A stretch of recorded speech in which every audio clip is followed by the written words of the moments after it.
All right, Helga. Oh, wait, hold on. Okay, Helga, can you ask your question again, please? And then we'll let Marlon answer, and I'll send the link out in the chat while you guys get started. Yes. Well, I'm excited. I think I'm ready to actually go with my campaign. And then I'm thinking, okay, if I go out, then what? What happens if someone books a call? Oh my gosh, what do I do? And I haven't even got a name for my course yet. And I've got the structure, everything there, and I'm starting to collate bits and pieces that I can pull into it. But I haven't quite got the course there. So unless I just put it off and say the course starts on the 1st of February. Yeah. I don't know. Yeah, so Helga, that's what I did when I first did my course. I had a start date and I hadn't written the course yet. And so I basically, anyone that signed up, I said, look, the start date is the 1st of March and we're signing everyone up. And if you sign up now, you get a discount. And but it's starting on the 1st. Well, I wouldn't do March. I'd say like the 1st of February or something like that. Yep. Awesome. And then as you sign people up, then you can build like 1 week ahead or 2 weeks ahead. You actually can put all your energy into signing people up. And then when it starts, the week before you write your first module or 2 weeks before write your first module. Yep. And then I wrote it as I went. I was actually a week ahead when I wrote it. And it was actually better because then as people went through it, I could see what they were needed extra help with, and then we changed it. Yep. Awesome. And did you go one-on-one or did small group? Mine is group. So mine is group coaching. Okay, and I want to put in there, Helga, I really recommend doing one-on-one because it just lets you be ultimately flexible and you don't have to create all these assets and videos that you might then throw away later. Okay. There are 2 schools. You really can go either way, but I just find that it's more stress-free if you do that one-on-one first. And do about 6 of them. And then you'll start to notice trends, and then you'll feel a lot more confident, and it'll be a lot less stressful. Some people have a really high, they don't get stressed by feeling a group and all that. And if that's you, then go ahead, you can go that and then be 1 week ahead. But if it takes loads of pressure off just to do the one-on-one, I really recommend it. It's a nice, graceful way to ease into it. And that's the way I did it. And that's how I recommend. So just get a couple of one-on-ones under the belt. And you can have them going at the same time. Concurrently, So try to get, but then you can phase them in over a month of doing discovery calls. You'll get better and better and better. You're already working with some people through it. Yep. And then in a way, it's not a lesson that you have to prepare and present. It's a one-on-one conversation. You can bring all the stuff that's in your mud mat to that conversation, to that coaching session. Yep. And talk through it. Like for me, my A to Z diagram was invented because I didn't have it when I first started, and I started interviewing or having my coaching sessions. And by like the 3rd client in that 2nd or 3rd meeting, I was noticing, holy cow, I'm drawing the same diagram over and over. Yeah. And then I put a whole lesson in when I then went to group. So all these things will bubble up if you do, give yourself the space to still be creative and stay calm. Like the worst thing you can do right now is stress yourself out. Yeah, I did. I went to, we had our leadership academy 2 days at the Gold Coast. I was inundated with people. Obviously they see me, but I don't even know who they are. And they say, oh, Helga, and I'm saying, whoever you are. And, you're famous. I know. And I mentioned to a few people what I'm doing, and they all said, oh my gosh, tell me about it. I want to know. I want to do that. They didn't even ask. They just, so there is definitely a need, which is really exciting. That's awesome. Well, and if like going to that group excites you and you think that you can pull that group together, it's going to be a rapid development process for you. And as long as, like Marlon said, you're 1 week ahead, that's all you need to do. Because like you said too, you can be very adaptive and you can respond to people. Yeah. And the other thing was I don't have a name for my course yet. Okay. So do you want to, we've got some people here now. Welcome Marquetta and Mary Elizabeth. Hello. You want to, Helga needs a title for her program. So let's, tell us about it, Helga, and then we'll help you.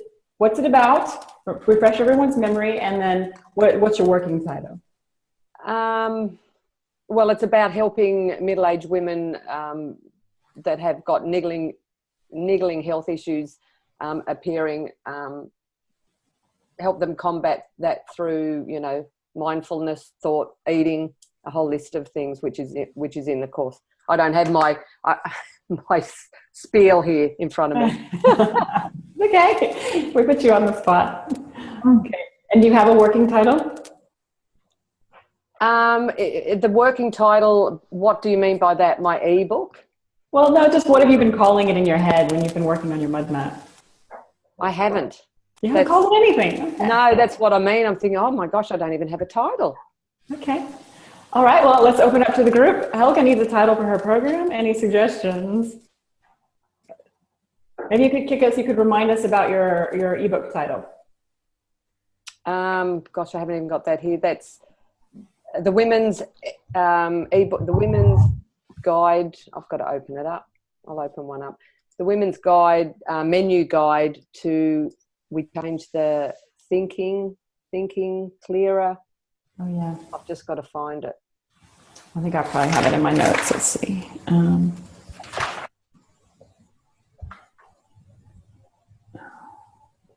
Sorry, I'm a little bit all over the shop today. Okay, we're helping you consolidate. No, I didn't write it down. The women's menu guide, and I did have that clears brain fog and boosts energy, but we changed that to, where's the was it you, Mary Elizabeth, that proposed that one? Think clearly. Oh, look, no. I've got it here. I just up. No, it was Bethanie. It was Bethanie. This is annoying. I'm sorry about this. Think clearly and have energy or something like that. Look at me. I can't even think clearly. Who's she to teach this course? She can't even think clearly. Every coach says that to themselves at one point. So I'll let it go. I know where I can find it really quickly. Just go straight to Canva and it'll be sitting there. Hi, Bethany. We're trying to remember what excellent title you came up for Helga's ebook, and she can't find it. Do you remember? Yeah. Stop. I've got it. Stop the overwhelm. The women's menu guide to think clearly and feel energetic. I like that. Yeah, but that's her ebook title. So would now the ebook title. So it just needs to be a bit shorter and sharper, I think. Yeah. To think clearly and what? What was the last part? Feel energetic. Yeah, we're talking about active verbs, think and feel. Yeah. Instead of nouns. Yeah. Come on, Marlon, you're the word master. What's coming up for you? I always keep it quite short. So what's the standard that you guys use to create a course title? Because I always keep mine quite short, the actual course title. So yeah, I do too. So my one's called the Facebook Ads Roadmap. What's yours called? It's the Coach Change Makers Academy. Yeah, but that's the whole thing. My specific bit is the successful signature program. But your actual course is called the Coach Change Makers Academy. The whole thing. Yeah. And then my course is called the Facebook Ads Roadmap. Yeah. I know, Taki Moores is the $1 million coach. So I don't know if this is relevant, but my way of doing it is to make it quite short, quite specific, name, name, outcome sort of thing. Yeah. Whereas my understanding is if you make it too long, then it's real hard for people to just name it. Yeah. So what's the essence of what you're doing? So you're helping people. What are the top 3 things you're helping them do?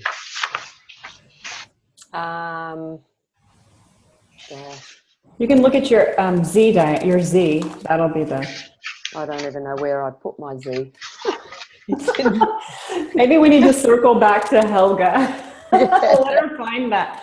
Let me just, while you're looking around, Helga, let me just check in. Let's see, Mary Elizabeth, thanks for posting in the Facebook group. You said you're finalizing your campaign, and you had a question about active campaign, specifically around social media, little icons. Was there did you want to look at anything or walk through your campaign? Well, we can, but in active campaign, I was hoping there would be the little buttons for social media use. To have in your footer? Yeah. I'm sorry. I'm cooking dinner and there's cayenne pepper in it, and I keep breathing it in. I'm sorry. Okay. So little icons in your signature. Is that what you mean? Yes. Or do I need to just print out Facebook and then put the address? Instagram, put the address. That's what I do. But I don't know, Marlon, is there a sexy way to put your social media links in ActiveCampaign? You could put in little images and then link them there. Yeah, you could. I actually don't do it myself, so I don't know exactly how to do it, but you can do it. I know there's templates in ActiveCampaign. Okay. So what I would do is create a template which has the social media links. I think they've done it already, and then you can see how they do it, and you can even copy and paste it out. And you think it looks better to just write it out? No, I just don't put links in my social media, in my email marketing, because I want them to just click on the next step. So I kind of take all the distraction out. But that's the way I do it, but that's not the only way or the best way. Another way is to put it all in there and make it look beautiful. So if you want it to look beautiful, like a newsletter kind of feel, and I don't have an opinion on which way is better, but if you want to do that, then obviously at the bottom you can put your social media links. But the way you would do that is embed an image and then put a link on the image to to the actual social media site. Does that make sense? Yes, but also what you're saying makes sense, that if I've gone to the trouble of building ActiveCampaign, then to get the best metrics, I may want to, that's going to be a really spicy dinner. To get the best metrics, I may want to just have the only one link. Yeah, well, I've done all my social media links on the bottom, because in ActiveCampaign there's a box. You just drag it and it puts all your social media links there. All you have to do is it's just an element in that. Yeah, it's just a box, and you can delete the ones that you don't use and then just add the link. Okay. Yeah, it's just under add element. Yeah, it's in the side on the right-hand side. I think there's a social media thing, and then you can save it, and then every one that you have, you just plonk it back in. It's got your links and everything already in there. Okay. That's what I do. Yeah. Great. Okay, so cool. So we can circle back to you if you want, Marlon, to check your campaign. That could be valuable. Marquetta, how about you? How'd you go? I need help. You need help. So you're doing the Facebook lead form, right? Yeah, so I think I'm confused inside of Facebook. So I have the business manager set up. So I looked at, I was halfway through the video with, the one was setting up my own lead magnet or whatever. I think, is it Sophie? Sylvie. Sylvie, I'm sorry, Sylvie. Sylvie. So I set up the Zapier account. But now it's like I started the Facebook campaign. So I put together a campaign. I added in the lead, the ads or whatever. I did the ad, like finding your audience. I put all that together, but for some reason, because I'm starting it, then I'm stopping because I'm having to work on other things. So then when I get back together, come back with it, I'm confused. That's where I'm at right now. Okay, so we'll check your progress too. Yeah. We'll just finish it off. Yeah, cool. Okay, and Marquetta, you might just want to pull your camera down just a little bit more because we can just see your eyes, which are beautiful. It would be nice to see your. There we go. Okay, Bethany, where are you up to? Well, I didn't have a website. I was trying to build my website, and I just went straight to WordPress and started to build it, and realized that it was a lot more complicated than I thought. I have a Facebook page for the business, and I have this website, which basically I'm trying to create, and that's kind of where I'm at right now.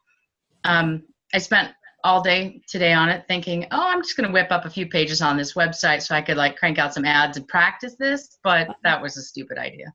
Okay. So let's have a look at that website today and see if there's anything we can do to make it. You're going to say that took you all day, really, and that's going to pathetically say yes, it did. What I want to do is look at and give you the tools that will actually make it easy, because it actually is quite easy if you've got the right tools. So I'll install the right tools on it and just show you quickly. But okay, that'd be really helpful. Okay. Cool. Okay, and Nichol, how about you? Where are you up to?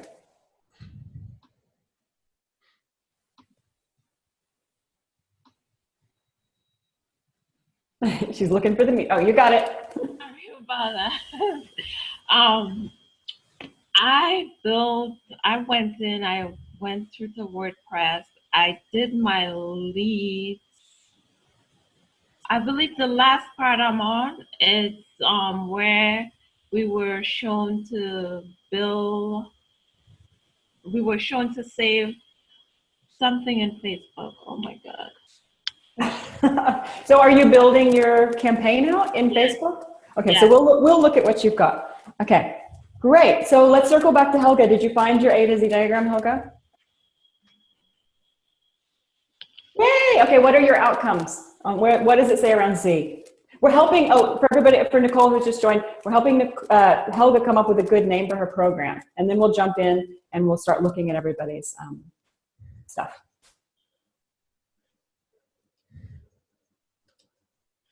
Yeah, you're on mute, Helga. There we go. Is that better? Yep. I can't see any of the buttons for some weird reason. Anyway, I've got, so my Z transformation solution is happy and healthy life. That's all I've got written here. Okay. Happy, healthy life. Create new habits. Yeah.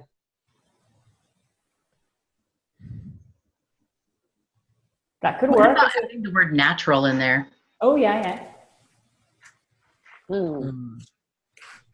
I mean, for the type of client that you want to work with, they're going to want to be attracted to that sort of thing. And there's a lot of people that are not interested in natural stuff.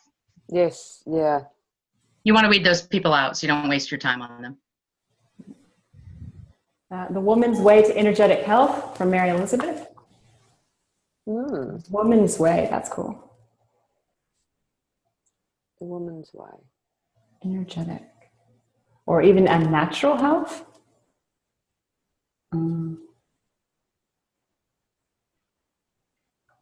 Okay. It's really hard to just simplify it and just say boom. Yeah. We could, well, the most important thing is just to start with something. You can always change your name. Change it. Yeah, like the Coach Changemakers Academy for me used to be called Next Generation Product Development for Coaches. Which is really long. I shortened it to Next Gen, but now it's the Coach Changemakers Academy. So you can change your name. Like I don't get hung up on branding. Maybe Marlon has a different viewpoint, but no, I agree. I think you should don't let it get stop. something, because it's not going to be the name anyway that's going to convince them. It's the message. So so what do you think? Actually, no, wait, I'm going to time everybody for 30 seconds just to think about this, and then we'll have some conclusions. So here we go.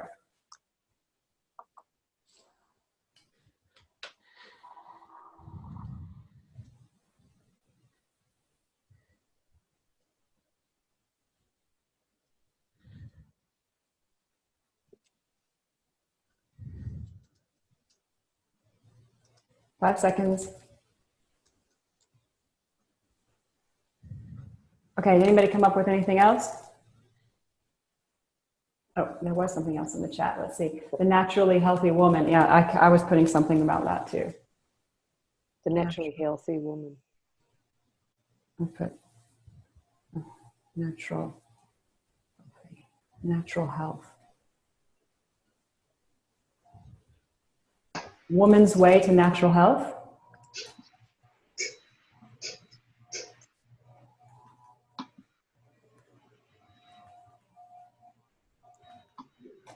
Somebody's decided to mow their lawn next to me. Okay. Come on. Does anybody like any of those? Woman's Way to Natural Health.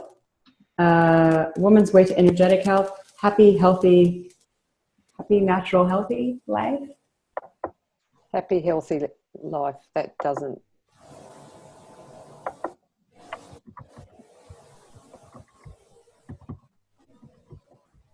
I think I just have to play with them. Yeah.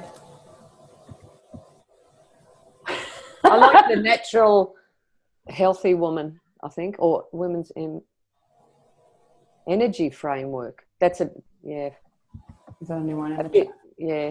Energy framework. Oh, that's an interesting. So draw us your, can you just quickly draw us your napkin diagram? Explain it to us.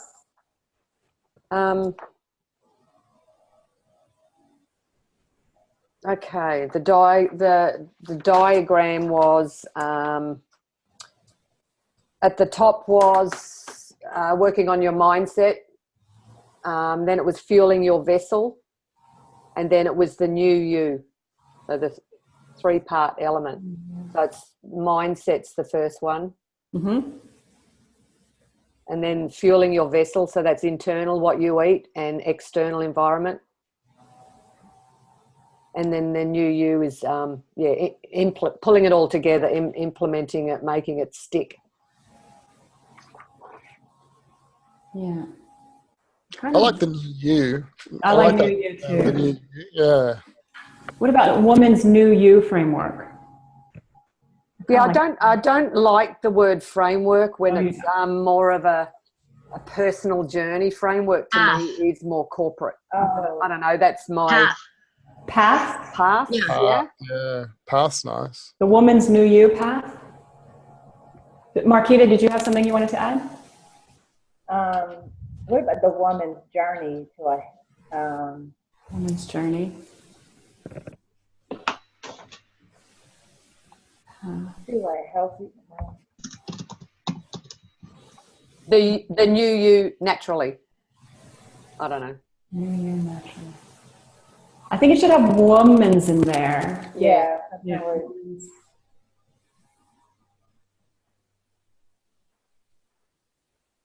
Okay, well, I think we do need to move on. If anybody has any concluding ideas, hold on, there's more stuff coming in the chat. The woman's energy framework, the new you pathway, the new you journey, the woman's journey to complete natural health. Woman's journey to complete natural health. Or even natural health, the woman's journey to natural health. Woman's energy pathway. Now it's all. I like that one. There we go. Marlon put in woman's energy. Yeah, that's cool. Which one, Bethany? Oh, the energy pathway. That sounds empowering. It does. Okay. Awesome. Thank you, guys. There you go. So what's resonating with you? Yeah, well done, team. It took a while, but we got there. I like the women's journey to natural health and the women's energy pathway. Mm-hmm. Okay. Yeah, because that's that's it in a nutshell, isn't it? Yeah.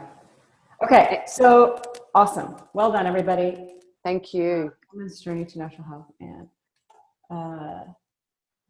all right, Marlon. So given what we've got to cover for the rest of the meeting, we've got Mary Elizabeth, who's got a campaign that could be checked over. We've got Marquetta, who needs to do her lead form. We've got Bethany, who's building her website. And then Nichol, who's also got a campaign that she started and needs some checking. So there's quite a lot there. I'm going to let you kind of steer. So 1, 2, 3, we've got 4. And I'm ready to launch, I think. And Helga's ready to launch. I've done a full build out as well. I got all the ad sets done today. Okay. Okay. So let's go to the first one and then we'll go through. So there's 4 altogether or 5, Bethanie? Well, if we check Helga's as well, then that will be 5. Okay. Well, let's check Helga's now. Okay. And get that one done, and then we'll. Okay. Okay. So, Helga, are you ready? Yep. So I've just got to go into the Facebook. Yeah. So do you want to share your screen, Helga? Sure.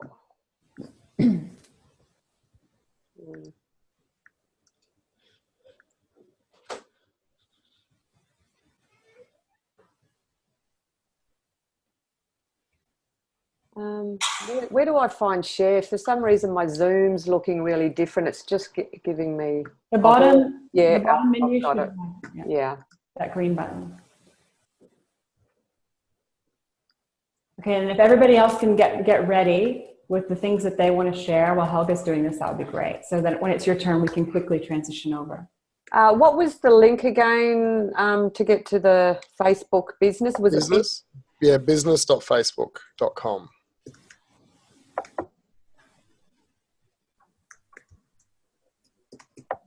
So business.facebook.com. Okay. Yeah.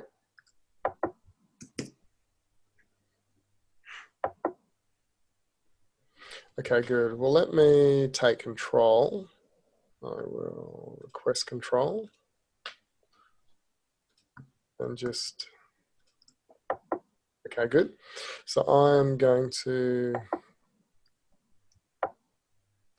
I think, oh yeah, you've got to, yeah, open, you've got to open the system preferences. And then click on, see the little padlock in the bottom left-hand corner? You've got to click on that and then put your password in.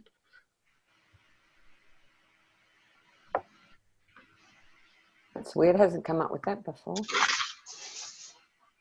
Yeah, it is. And then click on Zoom. In the middle, there's a Zoom checkbox next to Zoom, the Zoom icon. Yep. So click that and then, yeah, then you can close it down. So is that working now from your end? Let's have a look. Yep, it's working. Yep. Okay. All right, so let's go to the ads manager. So you just want me to check this to make sure it's ready to go live? Yeah, and do we go live? Can we go live today? Or is it best yes. we do that tomorrow? Or, I mean... No, we can do it today. So this is it here. So I'm just going to check everything now. So this is the final check everyone would do. So I'm going to edit this. Publish draft item.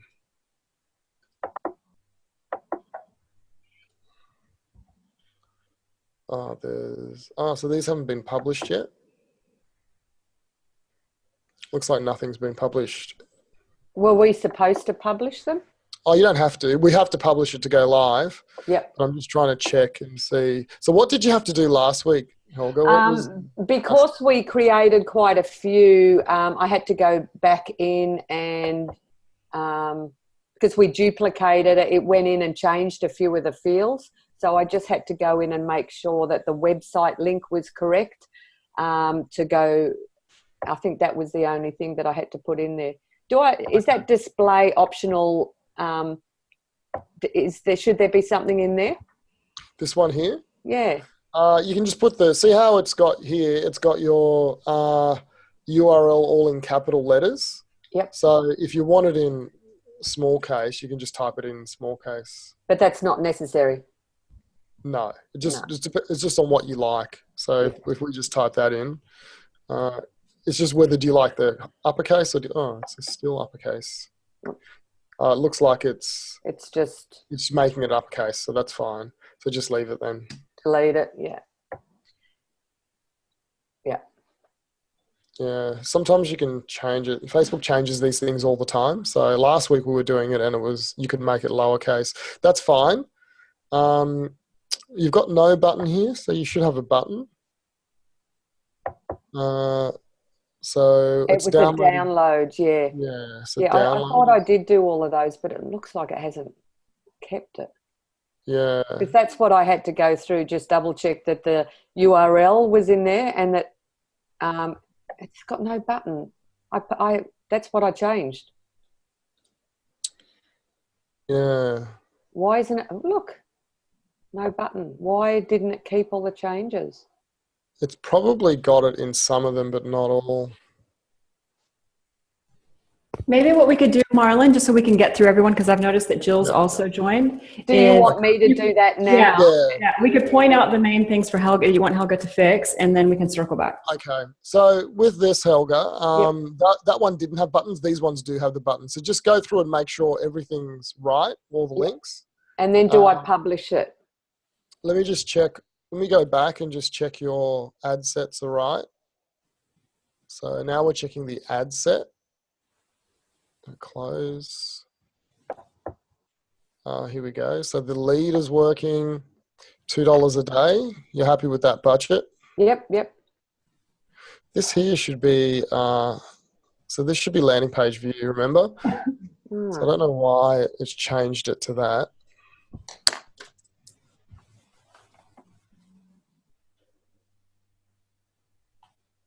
Yeah, so the main thing is these should be landing page views now, but it's set at conversion. And then all your placements are not right as well. So what do you mean by a placement? This is where the ad gets shown. So the ad needs to be shown. We want to play it in the feed. We don't want instant articles. We don't want right-hand column. I thought we sorted all that with the initial one. So obviously by copying and pasting, you know how we copied them, it's lost all of the... Yeah, I think because we changed the pixel, remember we had an issue with the pixel? I think that has caused a problem. Okay. So Marlon, just for Helga to go back and check it, for the feed, for the placement, you want to have it in the feed, and for Helga, she's active on Instagram, so Instagram and Messenger, is that it? So if you can, Helga, if you can remember this one here, parents and health female, US, just make the placements, click edit placements, make it that, just copy this. And then copy this, landing page views instead of conversions. All right, so I'll take a copy of that whole thing, and then I'll go through them all and make sure that they're all the same. Yeah, make sure all of these are the same. Make sure all the ads have the download button, and then you'll be ready to go. Awesome. Okay. No worries. I'll do all that while you go back to the others. Do you want her to go ahead and publish everything except for the campaign, Marlon, while we're looking through other people's stuff? Yeah. Then go through and publish everything. So once you've done it all, click this publish button. And publish them all at the one time, not individually? Yeah. Oh, yeah, publish them all at the same time. So just, there's an error here. Let me just see what this error is. No website. Untitled ad set. I think that's something that might have been needed to be deleted. Maybe it's the test. Yeah, this is the test one. We're just going to get rid of that one.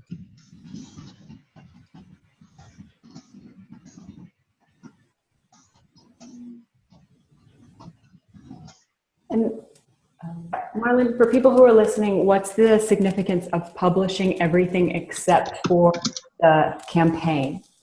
Why does Helga need to do that?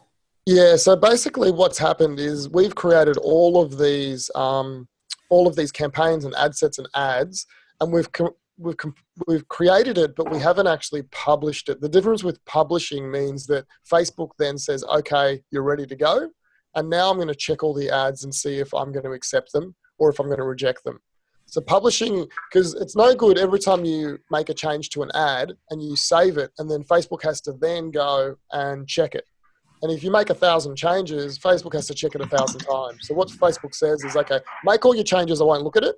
And then when you're ready to go, press publish, and then I'll check it all at once. And because what Facebook's going to do now is go through every one of your ads, and there's a computer software program that's going to look and see if you break any of the rules.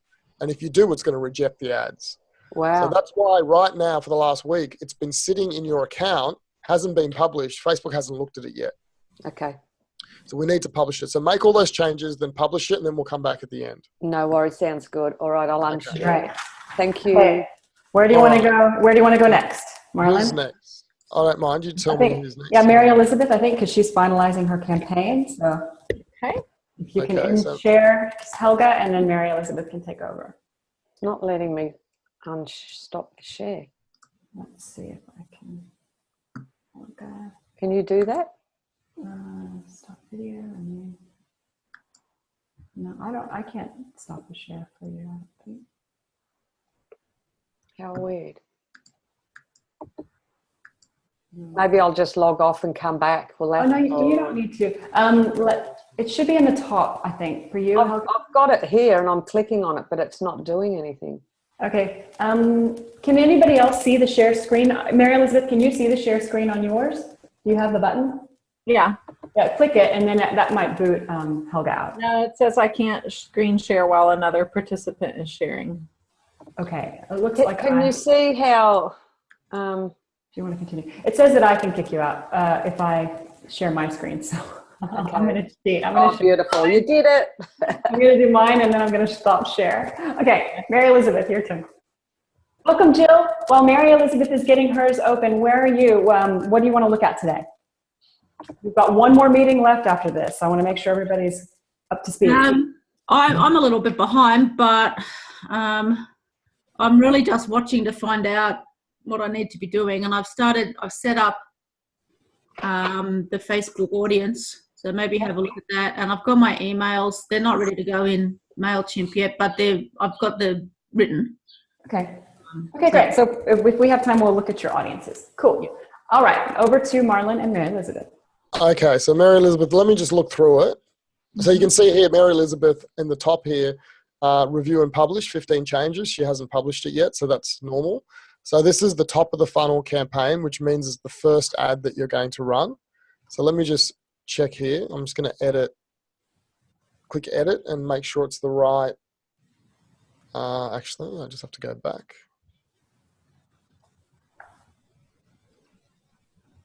Just going to go back. I've got to click edit here. Okay, so now I'm looking. It's a conversion campaign, which is good, and that's all I need to know.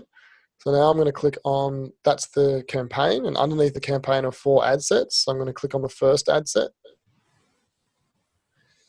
I'm going to see that the lead, the lead event is there, and it's tracking, it's optimizing for a lead, which is good. We'll check all that later. So do you want to spend $10 per ad set per day?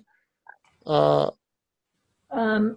then that's $30 a day. $30 a day, yeah. I can leave it like that for now.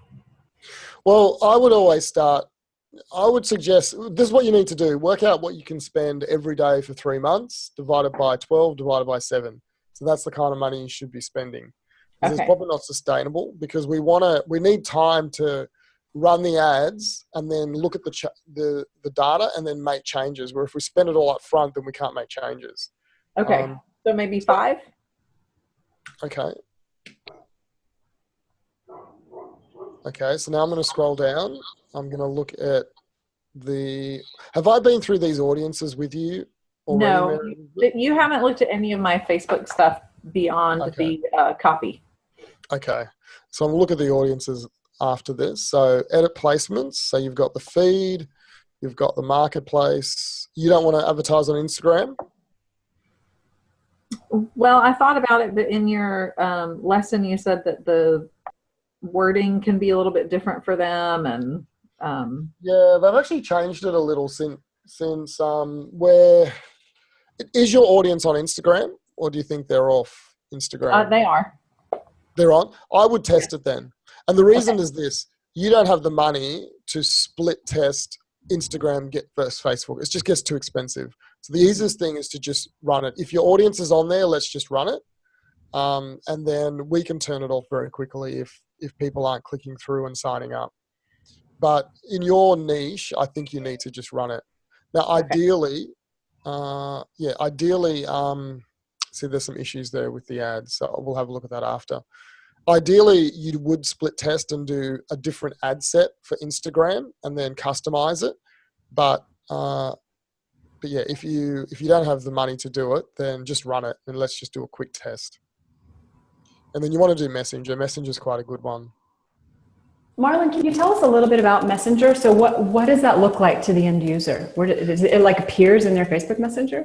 Yes, if you look here, that's the picture there. So this is your Facebook Messenger. You've got your notification from your friend, and then you've got a sponsored ad. So it's very prominent in their Messenger. It's quite a good ad, and it's right front and center, and so it's a good one to test. Okay. As opposed to, like this kind of audience network where, they don't have a good example of this. Yeah, audience network isn't great. Instagram is very good. It's right front and center.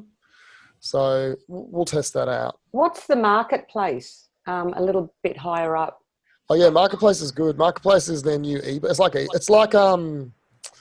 It's It's like, oh, what's that site where everyone sells things? So you can, yeah, like Craigslist in America, and Australia has another version. I forget what it's called. So should Gumtree. I activate that on mine as well? Marketplace?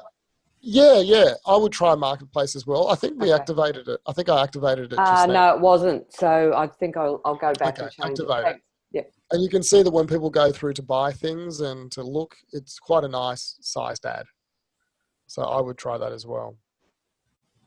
Okay, so then down here, landing page views is very good. So that's good. Let me check the ad. Do you have an Instagram account, Mary Elizabeth? Oh, shoot. No, I don't have one linked for the Real Meal Planner yet. That's it. Okay. You don't need one, but when you do get one, it's good to put it in. Okay, so let's look at the text. You know you need to eat every day, but the thought of planning it, shopping for it, chopping it, cooking it, all before you actually get to eat it is exhausting. So I would always put a space here. Okay. And what is the reward for making a lovely dinner? Dirty dishes to clean. It's a grind. And again,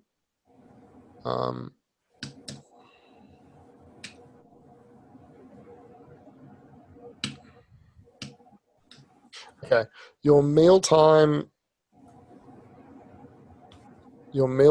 can actually be stress-free with some forethought. Knowing who will be home. So again, these spaces are important. It makes it easy to read. Knowing who will be home when you have time to prepare and what recipes you feel confident making can transform every evening from unknown to accomplished. If the mere thought of what you will be serving for dinner this week is exhausting, you need to download the Ultimate Family Cheat Sheet. The Ultimate Family Cheat Sheet now. Is that what it's called? The Ultimate Family? Is it the Ultimate Family Meal Cheat Sheet or? Oh, yes. I'm sorry. Yes. Is it meal? It is meal. Yeah. Meal Cheat Sheet now. It's your guide to feeding your family without losing your sanity or going broke. That's a good ad. Download your weekly planner app. So yeah, so that's nice. So that's good. I ran into some interesting problems when I just took the copy that we had done several weeks ago and cut and pasted it. I had more questions in there, like, are you tired? Are you exhausted? I said it was the parent's guide.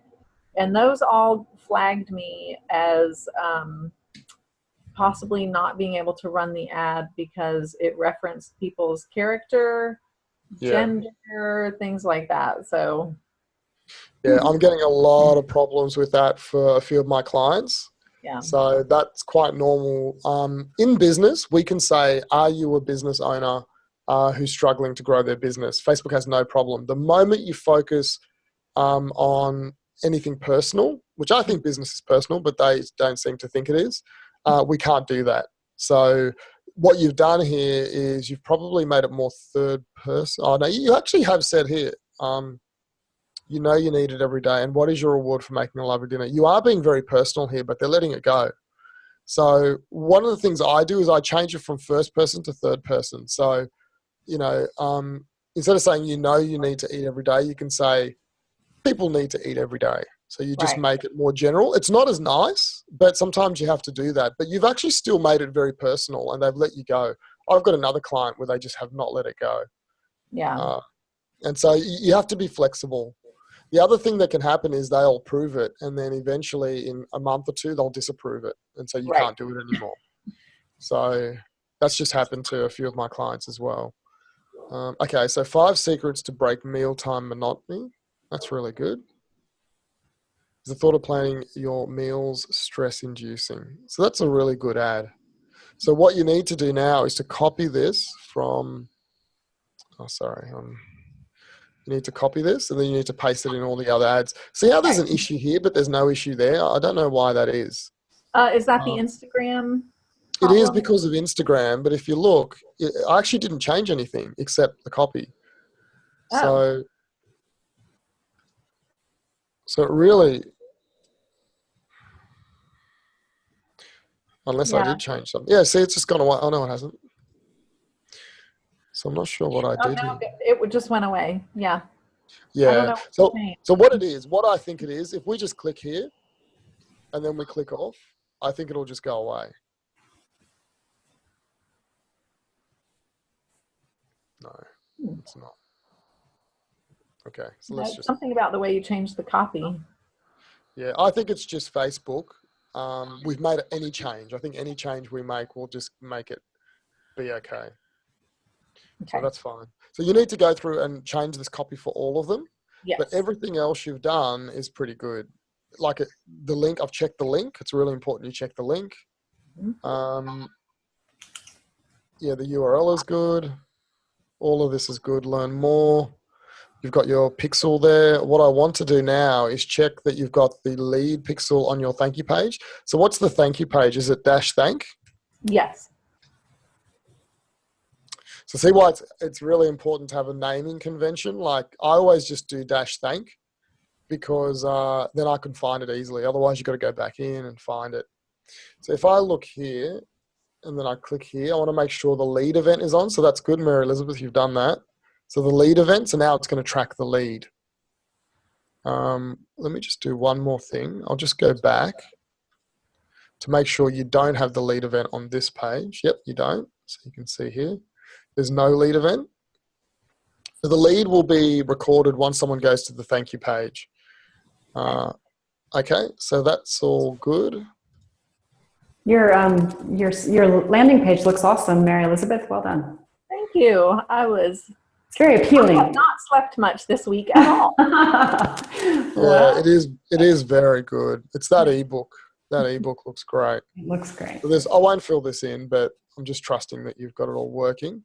Yes. Okay, so all you need to do now is you need to go through and copy all this text from these ads onto these ads. And then you need to go back up to, so if you can write that down so you don't forget. And then you need to go back up. I would also change the budget down to 5 for all of them. You then need to edit the placements. Or did you already do that? Yeah, I think you need to edit the placements. I need to edit. You had the landing page view. Okay, so what I'm going to do now is I'm going to look at your audiences very quickly because I haven't seen them before.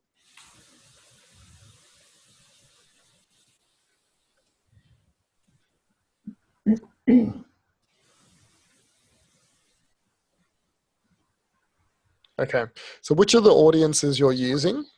Scroll down. I think it's the last 3. Planners, parents, and nutrition minded. Okay, so let's just, anyway, we want to just do this to see if there's any audience overlap. You can see that this nutrition minded and parents is huge. That's huge. So you got a big audience overlap. Let's just have a look at these audiences because I think they're a bit big. They're huge. Yeah. Yes, I'm hoping that you can help me narrow that down.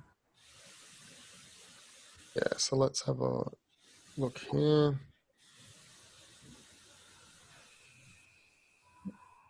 So are you dealing with mainly women? In talking to people, I'm getting roughly about 60% women, 40% men who are interested. Really? It's about 50-50. Pretty close. There's a lot of men who, even if they are not the primary, they are interested in having one place to reference what is being made so they can help out make the meal, or one place where if they notice that some food needs to be restocked, they know exactly where to write it down for whoever does the grocery shopping. Okay. Okay, so the reason why your audience is so big is because they're very broad. So you need to make them smaller. So you've got Dr. Oz with Paleo Mum with Weight Watchers. They're all 3 totally different people. But Dr. Oz could be, who knows, like that could be anyone really. Paleo Mum are mums who like paleo, And then Weight Watchers are people who are into weight. So they're three totally different audiences. There's nothing related between these. So you want to split these up into different ad sets, because you might find Paleo Mum love it, Weight Watchers and Dr. Oz don't really care. Okay. But then you can't turn the ad set off because you don't know which one. Right. So this will also help you bring down the size of the audiences. So what I would do is I would say create another saved audience. I'd say Dr. Oz.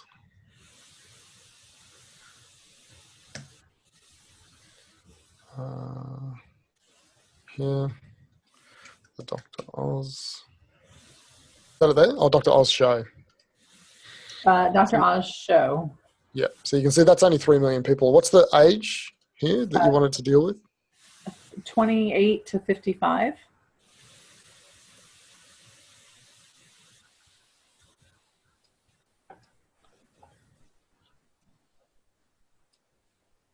Okay, so you can see, look how much smaller that is.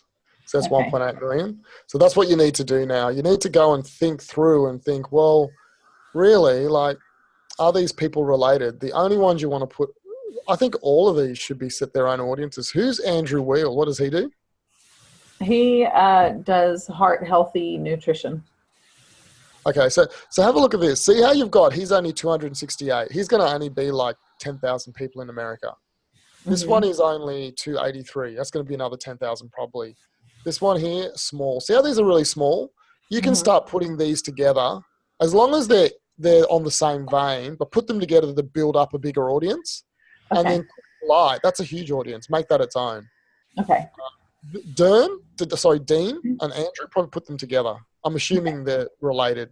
They Forks Over Knives, I'm not sure how much that'll be. Rachel Ray, she could be her own. Paleo Mum, Paleo Mum needs to go with something else. And Weight Watchers, make it their own. Okay. So you need to split them out. So you're going to have lots of audiences based on what I can see here. Okay. You're going to have a huge amount of audiences. So parents, let's just do the parent one quickly because that one's a bit harder. So you're doing parents with teenagers, easy. So see here, easy home meals. It's got nothing really to do with parents. Family fresh meals, family meal. So family fresh meals, family meals grouped together. Martha Stewart, she's her own one. I'd do all the Martha Stewart assets together. She's got living, eating, who knows what she has. Meal preparation is its own one. Taste of home is its own one. So you need to separate them all out. And Marlon, can you just clarify, when you're saying make these their own, are you looking at a specific count in the size? Oh, yes. That's a really good question. See how I do that? I hover over and I see that's 7 million. I know that in America, so that's 7 million worldwide. Right. So in America, that's probably going to be 1 million people in America. And that's about the size we want to get, right? In America, yeah. Okay. Australia's different, but in America, it's anywhere from 500,000 to like 4 million. Size here, 3 million. I'm guessing it's about 500,000 in America. Martha Stewart. Now, I know Martha Stewart has other assets as well. So she's got magazines. And so put all of Martha Stewart together because it's kind of the same person. Okay. Family, see how small that is? And see how small that is? I would group these together. They're both family and they're both meals. So put all the family meal ones together to build it up to an audience of 500,000. Because that's going to be about 20,000 Americans, I think. Okay. So really, at the end of the day, you're very lucky. You can have 20 audiences when you just start breaking these up. Let me just do this one. I won't do this. Oh, we did that one, didn't we?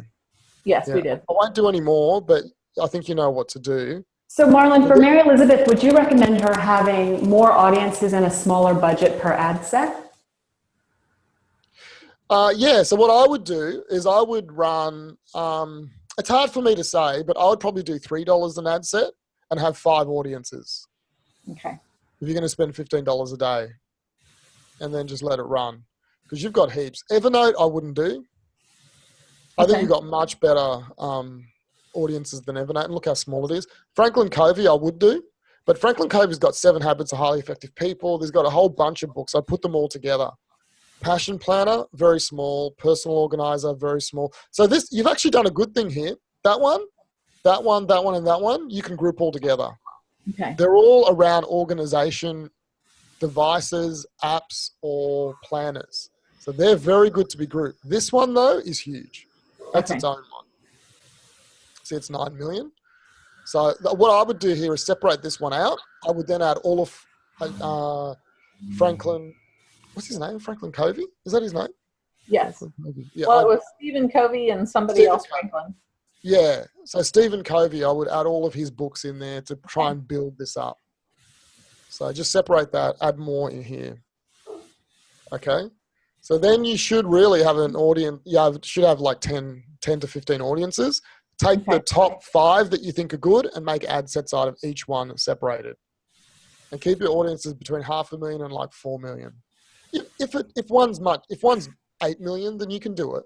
But we don't want 14 million consistently. Right. Okay, so I don't think I really understood audiences before, so let me see if I get it now.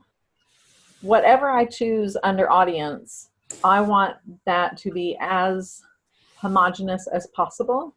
Like I want if I list just more than one target, I want to imagine the people who are looking, who fit that target, and I want them as similar as possible. Yes, because the reason for that is if that audience doesn't work, you can turn it off and in good conscience know that they're similar people. Okay. But you don't want to put Justin Bieber in the same audience as Martha Stewart.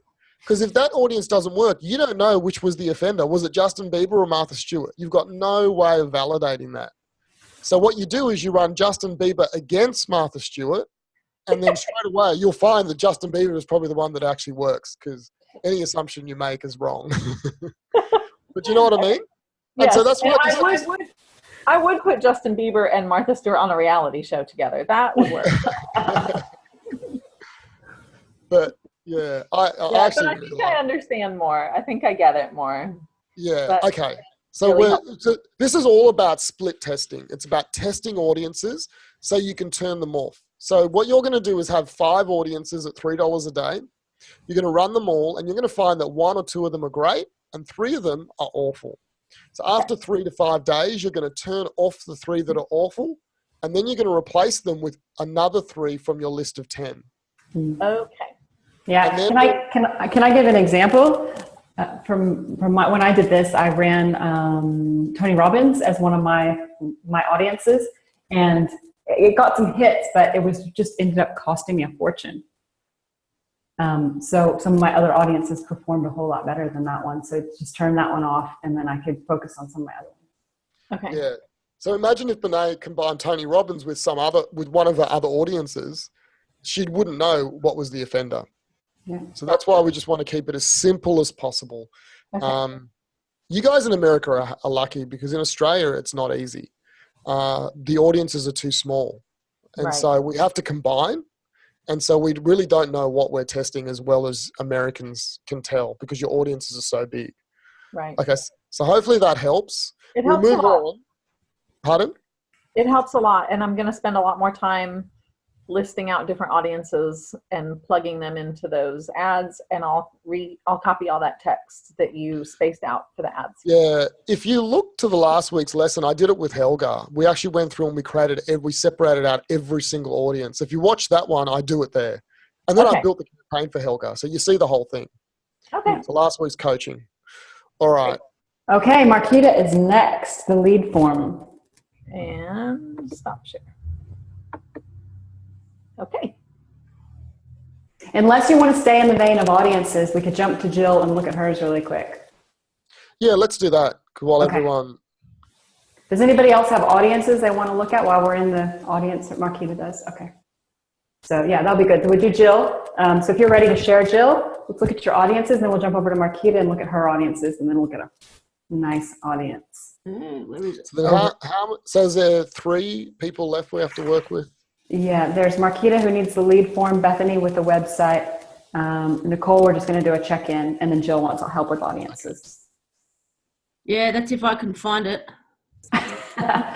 Marquetta, if you've got yours open, we could look at your audiences first, so we could jump back between you two. Yeah, that's all right. We'll go to Marquetta, and when you're ready, we'll come back to you. Yeah, let us know. Because if we can stay in that clump while we're in that mindset, everyone at the same time, that'll be good. then we can circle back to Marquetta. Okay, let me go that up here.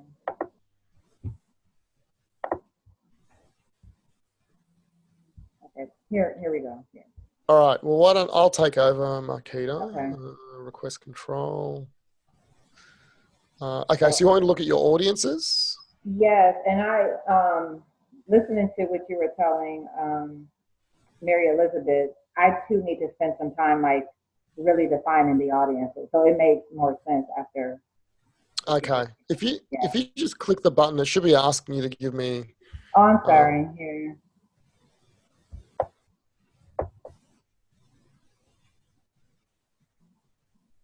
It's not allowing you to share it? Okay, here it is. It just popped up. Okay, good. Okay. All right, so let's have a look at these audiences. So we're going to go to audiences. How can we move this bar out the way? Yeah.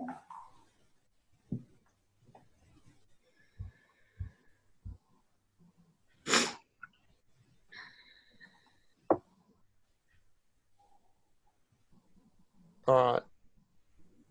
So you haven't built any yet, Marquette? Oh, there they are. Good. All right, great. So these, okay, let's have a look. Plus size women, women's health, endocrine system, hormone imbalance, weight loss. Okay, good. So let's look at plus size women.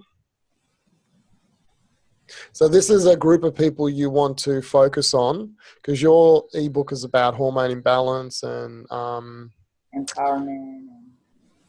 Sorry, empowerment. Yeah, like self-love. So isn't it about premenstrual? It's premenstrual, yeah, but the program itself deals with that. Oh yes, yeah. But the ebook is about premenstrual challenges. Yes, it is. Premenopause challenges. Yeah. Okay. And so why would you focus on plus size women? What's the link there? Because a lot of times when you're overweight or you're dealing with weight issues, it has a lot to do with your diet. And so creating a more balanced diet and lifestyle will also help with your hormones. Okay, yeah, it affects the hormones. Okay, good. All right, so have a look at this. So with your audiences here, you've got, so this is plus size woman, remember? So you've got empowerment. I would remove that because that's got really nothing to do with him. So let me, I'm going to do this with you. I'm going to do it now because it's the best way of doing it to show everyone. Health and wellness, I'd get rid of that. Hormone imbalance, I'd get rid of that because that's about hormone imbalance, not plus size women. Personal development, get rid of that. Plus size clothing is the only one. Look at that. Look how big it is. So that's it. So I would call this one plus size clothing. Self-care, I'd get rid of that. It's got nothing to do with plus size people. Self-love, I'd get rid of that. I'd make this one its own one, and I'd make this one, I'm not sure what I'd do with that one. Hormone imbalance, that's pretty much its own one. So what I'm going to do is I'm going to copy this. I'm going to create some audiences for you out of that one. It was plus size clothing, wasn't it? Yeah. Yeah, something else.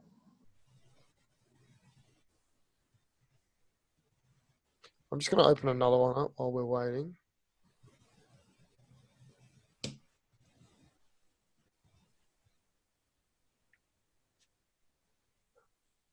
Okay, so create audience. I'm going to create a saved audience.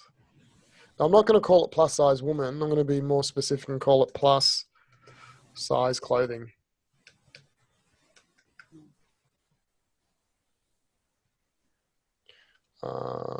And then I'm going to go well, we're just going to go woman, aren't we? Yeah. We're not going to work with men. Plus size clothing. Whoops.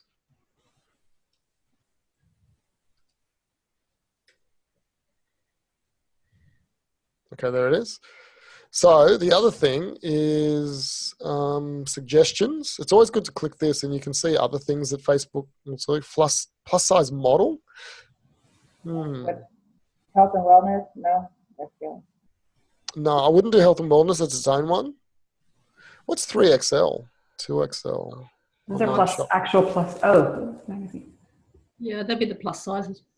Yeah, I wouldn't put those in either because I'm just not sure. Okay, I'll tell you. You could put them in.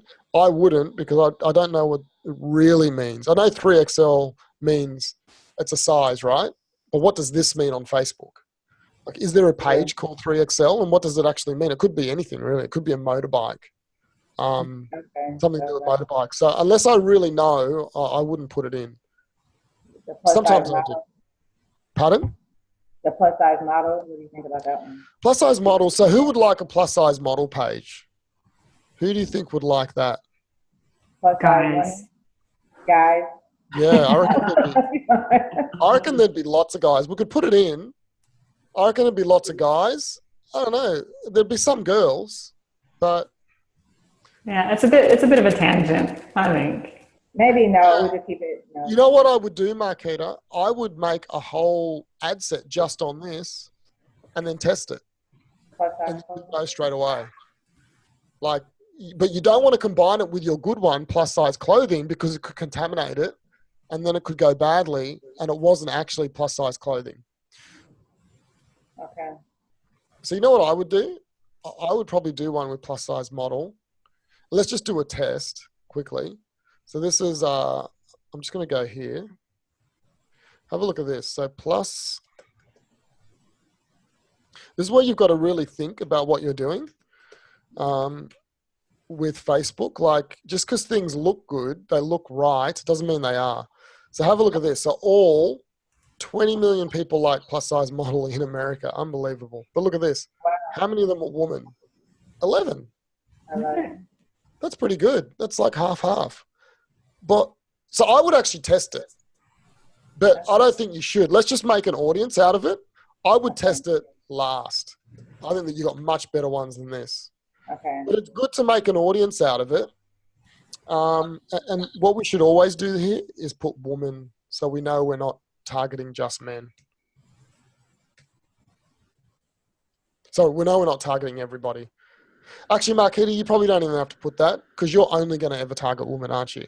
Yeah. So in an account with a client, if we're going to alternate between the two, I would put woman. But for you, because there's all going to be women, you can just delete that. Okay, so let's go back here. You've got one, hormone imbalance. That's a really good one. So let's create an audience around hormone imbalance. Oh, have a look. Plus size clothing. Actually, I think I'll go back to that, but let's just do this one for now. See, that audience of plus size clothing was too big. It was 21 million. So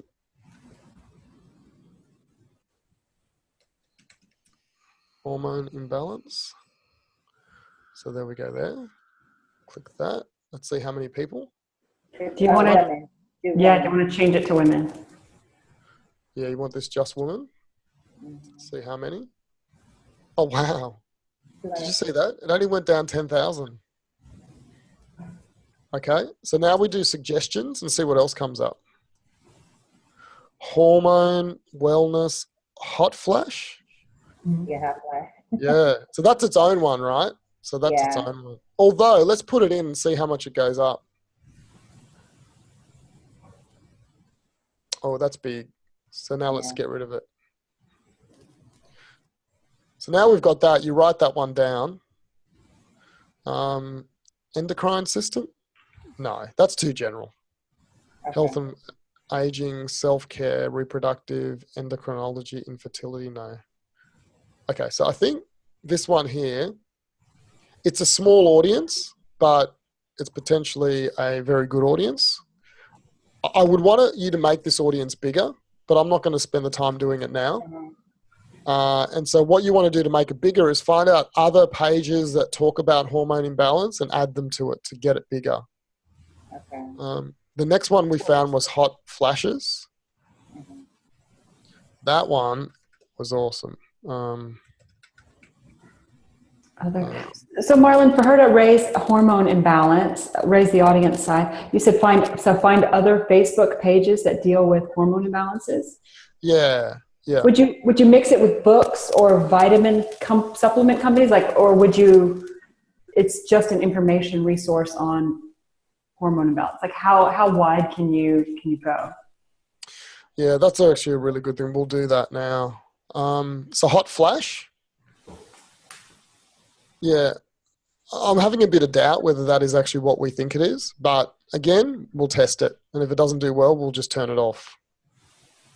Okay, so when we go back to hormone imbalance, plus size woman. Oh yeah. So plus size model, that's female. Plus size clothing is the one you did. Female, Yeah, okay. yeah. Which one will we do? Hormone imbalance. Yeah, so with hormone imbalance, so Marquetta, you know what I'm doing now. I'm separating everything out. We've created some for you. What I want to show you now is how to build up an audience. So the first thing you do to build up this audience is to press the suggestions button. And unfortunately, we got nothing. So would I do hormone? Not really, because hormone is very general. Maybe. I don't know. What do you guys think? Do you think hormone is too general, or do you think it's good enough? Hormone. It's going to make it really big, huh? It is. So if you look here, we click on it. 5.5 million people who are interested in hormone. There's so many reasons why people could be interested in hormone. Like it could be because they want growth hormone to be bigger. They could want to, transition from male to female. There's so many reasons why. It's really too general. In the chat, everybody's saying too general too. Helga. Okay. So how do we make this bigger? So one of the things I do, can I go on your Facebook page? Is that all right? Fine. Okay. Helga suggested menopause. Oh yeah, menopause. Although I don't, and premenstrual. Menopause hormones, premenstrual hormones. Marquetta, can you write those down? Hormone. So what I would do is I would go to Facebook and type in the keyword hormone.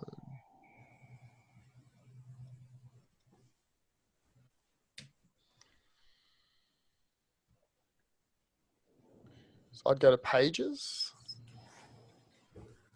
The hormone diva. Ooh, hormones balance. 198,000 people. So I would go back here and type in, try and see if we can get that page. Hormones balance. No. So she's not big enough. That page isn't big enough. Growth hormone, maximum the hormone, cattle feeding. See the growth hormone one that came up? So see how that one can be, okay, hormone imbalance. Okay.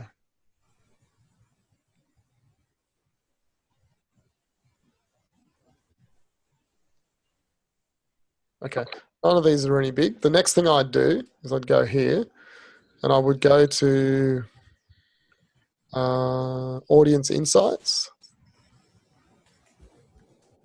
So what I'd like to do is go to a page like this one, hormone balance. I'm going to like the page, but we can unlike it later. So then we like the page and it should give other suggestions. Okay, so let's like. Supplements. See this? There's that.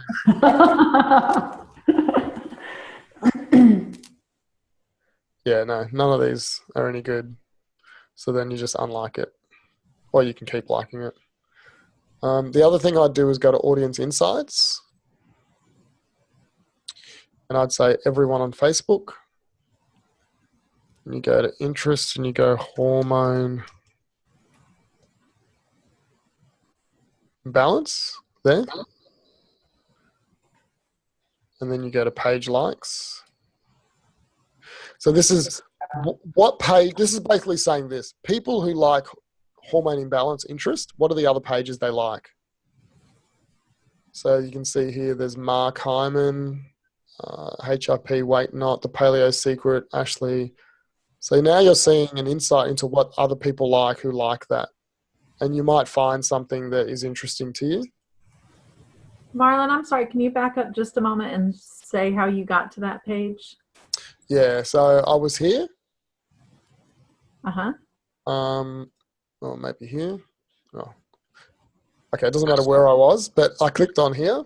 Hamburger icon. Hamburger icon, and then I went to Audience Insights under Plan. And then it pulled up this page here. Oh, where is it? Oh, this page here. Mm-hmm. And I typed in an interest called hormone imbalance. Okay. And I typed in, the country was standard, but we can put different countries in here. And what this is telling us, it's like a report on Facebook saying, tell me a bit about the people who are interested in this topic. And basically it's saying that this is the demographics of the people.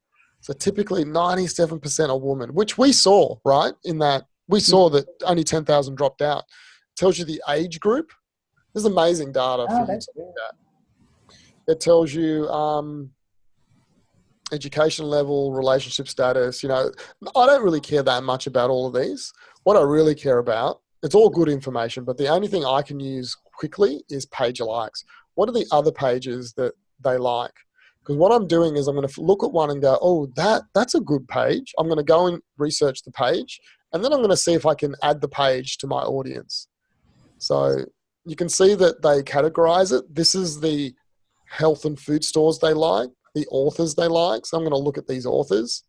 I'll do one of these, and it just keeps going. Look at this, thyroid pharmacist. Dr. Isabella. That's good. Let's open that one up.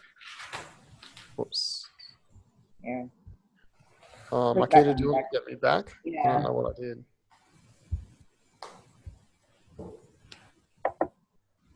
Sorry, I pressed the wrong one. Look at that. So I'm going to look at,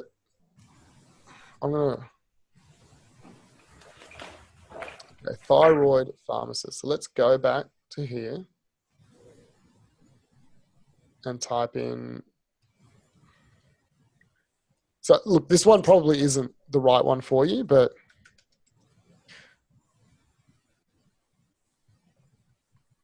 yeah, so she doesn't come up either.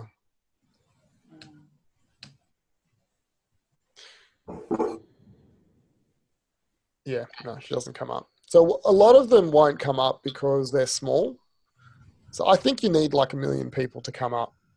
I'll tell you the other way of doing it. You go all the way to the bottom, and then you go here. And this is like the affinity. So it's saying of all the pages that they like, this is kind of the most important one. The one we couldn't find. And then there's this guy here, 10,000 people. And then this one, 7,000. So all of these are pretty small. 18K. Yeah, so none of these are pretty much going to come up. But you can see that if you get a topic, you can find lots of others. And then what about, there was one that was 1 million. Is that still too small? No. That was mom, something thyroid mom. Oh, that one? Oh, hyper. Oh, I don't know what that is. I don't know what hyper. Oh, yeah, sorry. I'm looking at the wrong. Overactive. Hypothyroid mum.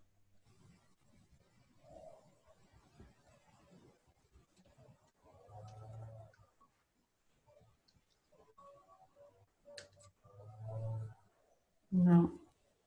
Hypothyroid. Yeah. No. So that's the other way. Now, once you've done all of that and you can't find anyone, then just abandon it. I would still run it to this one, hormone imbalance. You can see we did a bit of research. 60,000 women that like this. You know, that's a very good audience. Very small, but very good. So I would keep that. Just keep it like that. Okay. Yeah. Okay. So, Marquetta, then the other issue you had was you wanted to create your campaign. Have you created the campaign yet? Take a look at it. I started, see if I did it correctly. So I'm going to go to Ads Manager. Mm-hmm.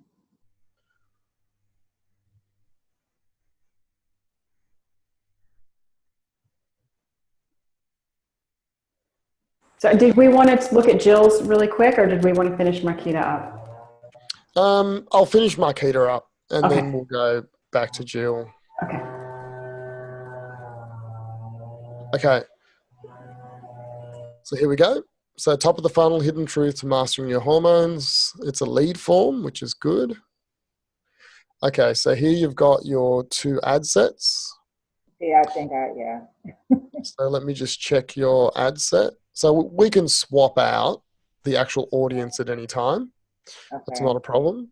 And what we'll do is we'll probably do that now. So we'll use one of the audiences that we just created.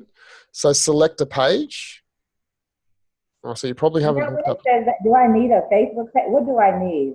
Yeah, you need a Facebook page. Do you have one? I have my personal Facebook page. I need a business Facebook page or what? Yeah, you need a business one. You need to make a business page for your company, and then you need to set it up, and then you need to add it here. So you can't run an ad until you set a business page up. You can only run an ad from a business page. So that's fine. We can still keep going. Okay. I'm going to scroll down. I'm going to choose an audience. So here you chose an audience of plus size women. And so we don't like that one anymore. So we'll click here, look at your new one, which is plus size clothing. So we're going to add that one in. That's a better audience. And then I'm going to copy the name. And I'm going to paste it up here, just so we're really clear. Okay. So we've got our audience, we've got our placements. So feeds, I get rid of the instant articles. I think you should run Instagram, because I think a lot of your people will be on Instagram. And then Messenger at the moment is not letting you do it for some reason. Oh, it's not letting you do it because it's a lead form. And a lead form doesn't work in Messenger. It only works in the news feed, in Instagram and Facebook. So that's why all of these options aren't there. So that's good. Delivery, it's going for leads and it's going for the lowest cost. So now this ad set plus size woman is all set up. So let's go to the first ad.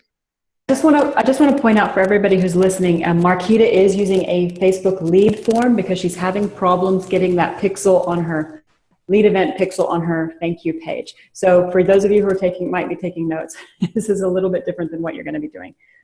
And can I just say, for a lot of you, I've got 2 clients at the moment who are using lead forms, and their conversion rate is almost 50% on either. So every 2 people that go to the lead form, 1 will sign up, which is unheard of. One of them is paying $10 per lead. It's a business-related coach, and the other one is a coach in weight loss, and she's paying $2.50 a lead. So I can guarantee you, if we were sending her to a landing page, it would cost more, because you'll see what we're about to do here. They don't have to type in their name or phone or email address. It's already pre-populated. So when you first run a Facebook ad, you want to learn how to build a landing page, do it all. But then once you know how to do that, then building a lead form like we're going to do here is very easy. It's like it's much easier than what you're doing, but you need to learn the first way, because that is the basics of Facebook. So what we're about to do here potentially will have a higher conversion rate, but there's a catch, and I'll tell you the catch. This is the other reason we don't do it up front.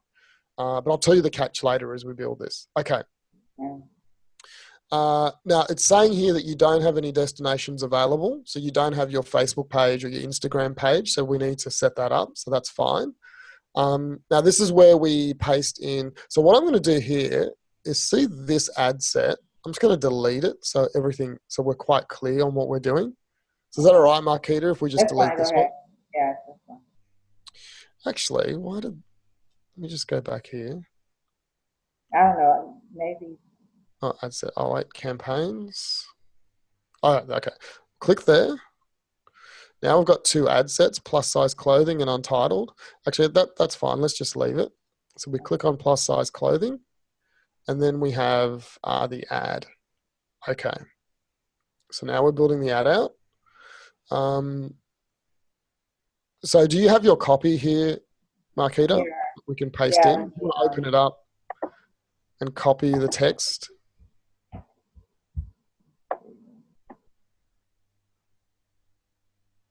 So what do I just copy all? Actually, let me do it. Now that I know where it is.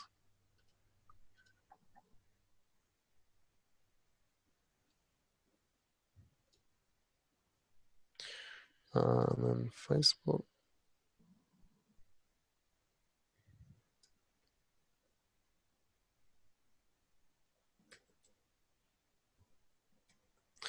Okay, so ideally you, there's this one here, isn't it?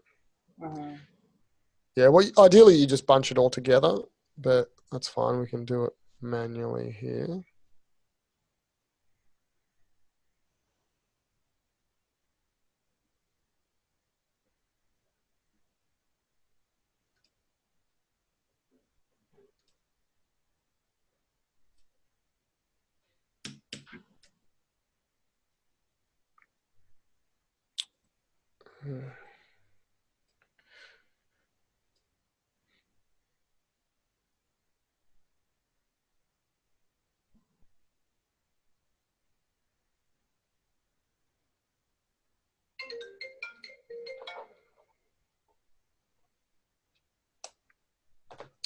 Okay.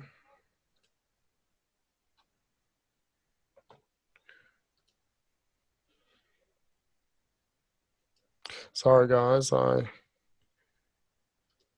it's always slower when I do take control of someone's computer. It's really slow on my end because nothing's exact. It's all very delayed, and everything just happens at a slower pace.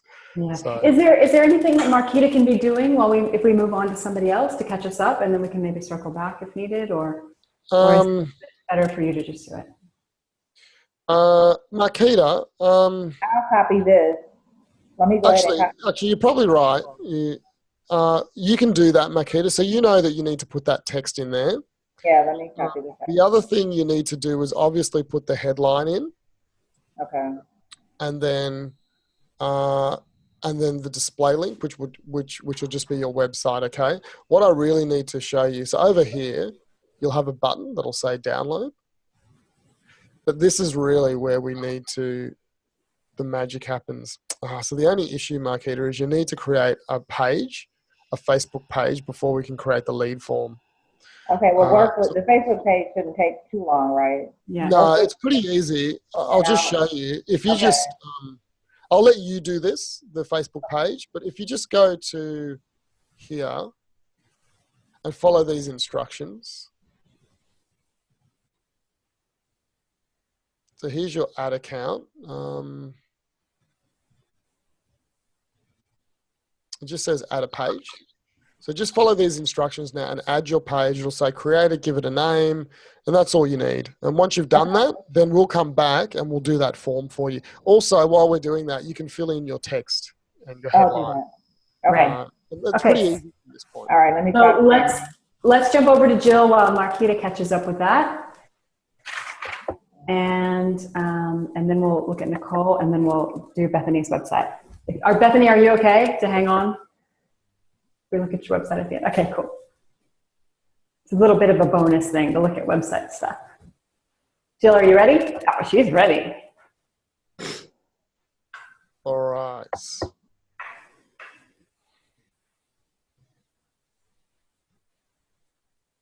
So Jill, I'm just requesting control.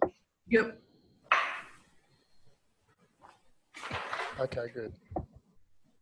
So have you had a go at this, Jill? I've set up, I haven't put the ads in. I've tried to set up the audiences.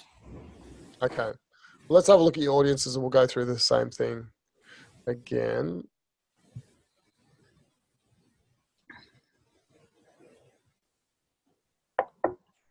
You've got a Windows machine, haven't you? Yeah. Okay.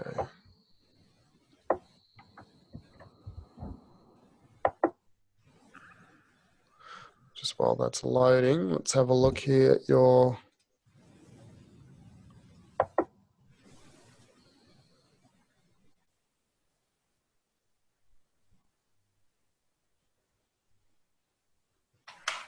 Okay. So you've got a few audiences here, the NFP volunteers, young women in leadership, and then leaders. Jill, are you advertising in the US or Australia? Australia. Australia? Yeah. Well, that's Australia. Okay. Yeah. Okay, so let's look at these. And who's your target audience? Up and coming leaders. Up and coming leaders. So what's NFP? Not for profit. Okay. Jill, is the buyer the HR manager of an organization, or are you selling directly to the manager? Probably both. Okay.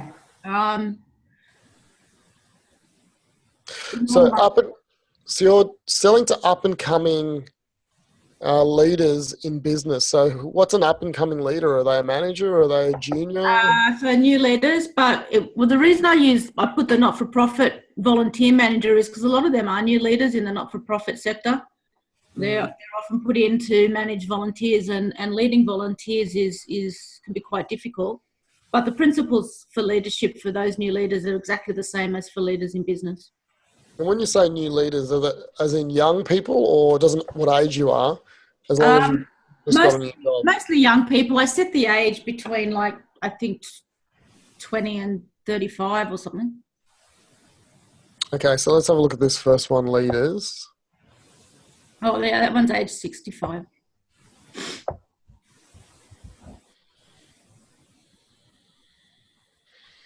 So business management trainee. If we look there, this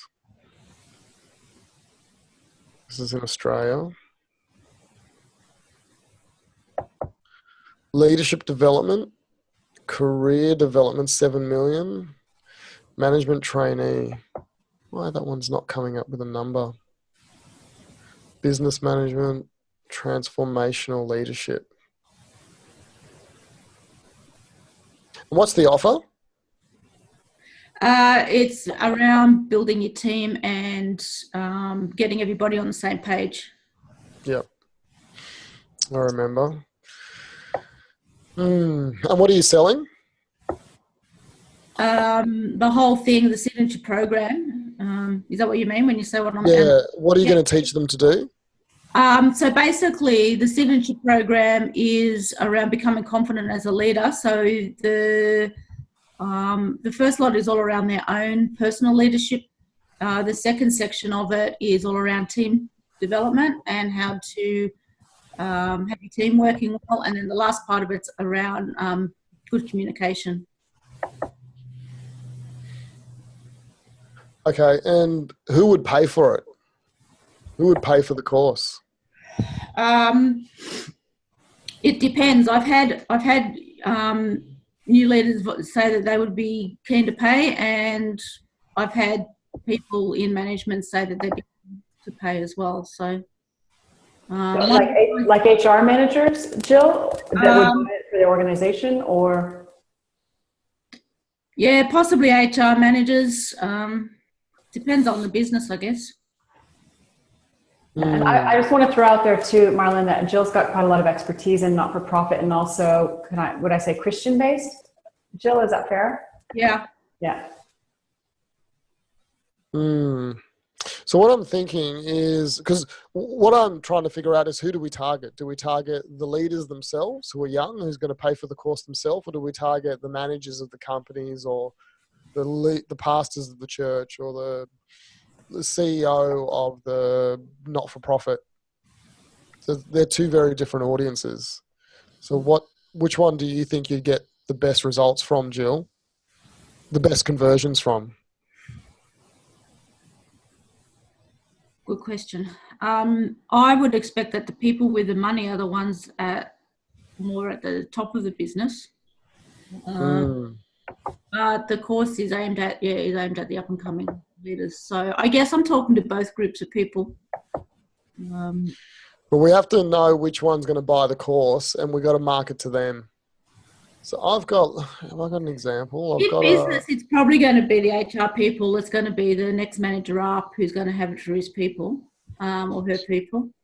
So what percentage of the course do you think you'll sell to a leader who wants to pay for it themselves as opposed to a business who'll pay for it for one of their employees? Just take a guess. I know you don't know, but what do you think? What's your gut feel? Yeah.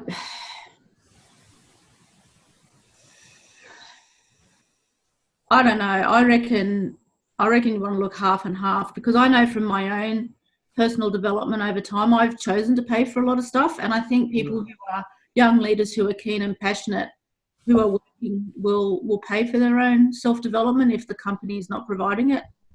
Yep. Yeah, okay. I've got a client at the moment. They do conferences all around the world, and they've got a problem with our campaigns because we're getting lots of engagement, but no one's buying from the campaign. And they sell thousands of tickets, and each ticket is like $2,500 to attend. So do you know what the problem is? That we're marketing to the person that's going, but they don't pay. They send the request to the HR manager or the finance people, and the finance people pay, so we can't track. And so we're actually doing the right thing. We're actually promoting it to the right person. We would never promote it to the HR manager or the finance people because they don't care. They just pay the bill. So what we're doing is right. The problem is we can't track it. No way of tracking. So with you, it's a similar problem. Like we probably do have to, I don't know, I'm just assuming, but do we promote to the leader? Because promoting to the decision maker or the payment person is very tough. It's very hard to find these people. What kind of people are they? Are they finance? Are they HR? Are they the CEO? Who knows what they are? So we probably just have to go in at the young people or the young leaders and promote it to them. So if that's the case, and we have to be very definite, because we can't market a message to a young person to a HR person because the message is inconsistent. They're not going to click it. Yeah. So from what I understand, your book is targeted at the end user, at the new leader. So we need to say, okay. Like some managers, like I was thinking, like, so where my husband works at BlueScope down here in middle management, he would be the one that you would target it to, because he would then advocate with the HR people for payment and stuff like that. Yeah, but how do we find him on Facebook? That's the challenge. Yeah, that's right. Yeah. So the best way to find middle managers is to get their email address, import it in, and show ads to them. But you know, there's no email address list that has middle managers that we can download. So I would probably say we probably need to go to people who are the leaders, who are the leaders themselves. So how do we find those people? That's the question. So yours is more complicated than everyone else's. Doesn't mean. Well, I guess the leadership development one, probably, because that's going to cover a larger group of people, and also transformational leadership, because that's a bit of the buzzword at the moment in leadership. Yeah. Okay. So what I would do is I would create another saved audience. And what did you call it? Leadership development.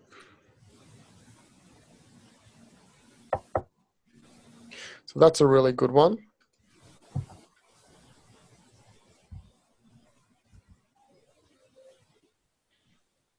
In Australia, there's 9,300 people. So not a lot. So we need to build the audience. So let's add transformational leadership. And that's a small one as well. So if you look up here, now there's 10,000 people. So we need to build this out. There's just not enough people in there. So business management, it's a bit different. Transformational leadership. And what's the goal for an Australian audience, Marlon? Probably anywhere from 50 to like a million. 50 to a million, or 50 to 500,000. So we've only got 10,000. So we need to. Oh, I've got 120,000. Oh, that's pretty good. Oh no, this is the original one. That's why. So, okay. So what we do now is we then go. We say, okay, we've got those two. We go to suggestions and see what else comes up. So career development, I'd say no. It's a totally different audience. Professional development, probably not. Training and development, I think all of these are a good one to put together. Leadership is probably one we have to now chuck in, even though it's a huge one. So let's just see what happens. Now we've got 1 million people. So what I would do is I would take leadership out and make it its own one. So we've got that one. Personal development, leadership studies, management. I don't know. But what I will say is, let's put here, make it its own audience, leadership development. suggestions. We've got one for leadership, which should be a good one. And we've got all the professional development one. So I would create another one just for leadership.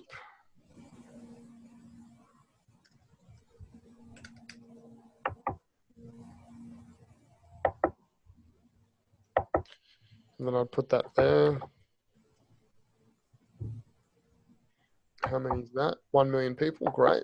So let's create that audience. And then the next one is professional development. So this is people who are looking at being trained.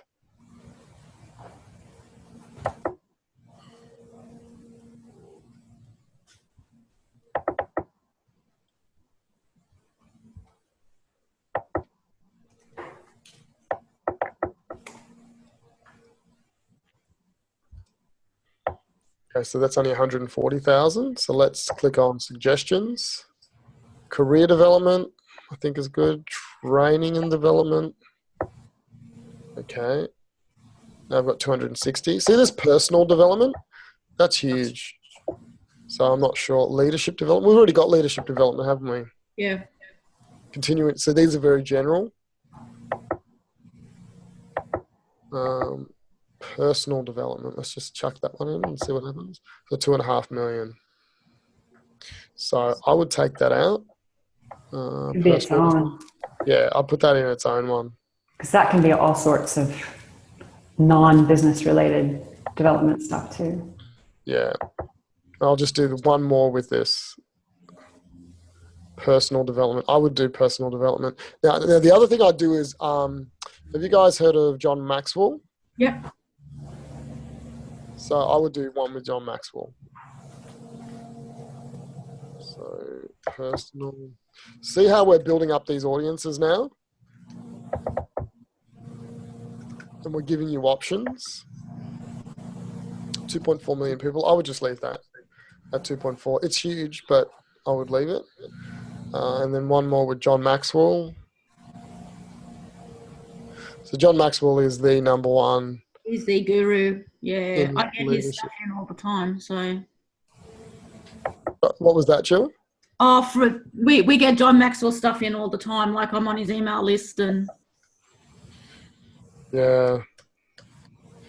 I've got a friend who's a John Maxwell coach. He's been with John Maxwell for about 8 years now. Is it John C. Maxwell? Don't know. Possibly. It's definitely the John Maxwell Company, but that's not a big one. So let me just do a search. John C. Maxwell. Yeah, it is John C. Maxwell. Leadership quotes and. Yep. Yeah, it is. Yeah, I didn't realize how big John is. John Maxwell and all his coaches were invited to a South American country to train the whole country on leadership. Wow. A few years ago. And now they've got all these opportunities to go into other South American countries. And so they go in 1,000 coaches go in, train for a week, all the leadership, and then they go down and train the rest. It's pretty powerful what they're doing. It's only 28,000, but all I'd do here now is I would do leadership authors. And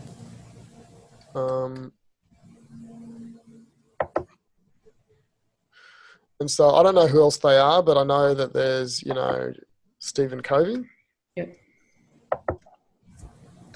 So anyone that likes John Maxwell pretty much likes Stephen Covey. Stephen Covey, yeah. So I won't do any more on this, but if you just build that author. So this is really, I wouldn't call it John Maxwell. I'll call it leadership authors. Yep. And then build that one out. So that's what you do. Just keep building them out. I would also do personalities. I would do Anthony Robbins. I would try some others in the space, and then you can test the audiences. And have you done anything else, Jill, on your campaign you want me to look at, or are you just up to the audience section? I really was just doing the audience section. I'm still working on some of the other stuff. Yeah, no, that's fine. We'll just work on this. Your one is more difficult than everyone else's we've dealt with today, but it's not. It's just more difficult. You just got to be more creative. Yeah. Pardon? I said difficult doesn't mean impossible. So no, like I've done very well with difficult audiences. Like you just got to be creative. Like when it comes to business people, like I scrape the yellow pages, I scrape the Association for Financial Planners, I import it in. We do very well, but we have to be creative, and that's what you've got to be now. Is creative. How do you find these people? And so what you're doing now is you're going to test the audiences, see which one are good, and then you'll draw some conclusions, and then you'll go again. So. Okay. All right. So, Bethanie. Okay. So, Marquetta, did we need to circle back to you, or are you good? Well, I still have to do my finish the site we were working on. Okay. So she's still working on our lead form, Marlon. We've also got Bethanie's website. Marquetta? Go ahead. I'm sorry. Did you make the page? Have you got the page ready? Yes, I did the page. Okay, well, let's go back to Marquetta and we'll create that form quickly. Or do you think we should move on and go to someone else? And I can wait till last. I don't mind. Okay. Well, if you're happy to wait, we'll get through the others and then we'll come back and we'll finish yours off because that might take a little bit longer. Yeah, that's fine. Nichol, are you ready to show us what you got? Yeah.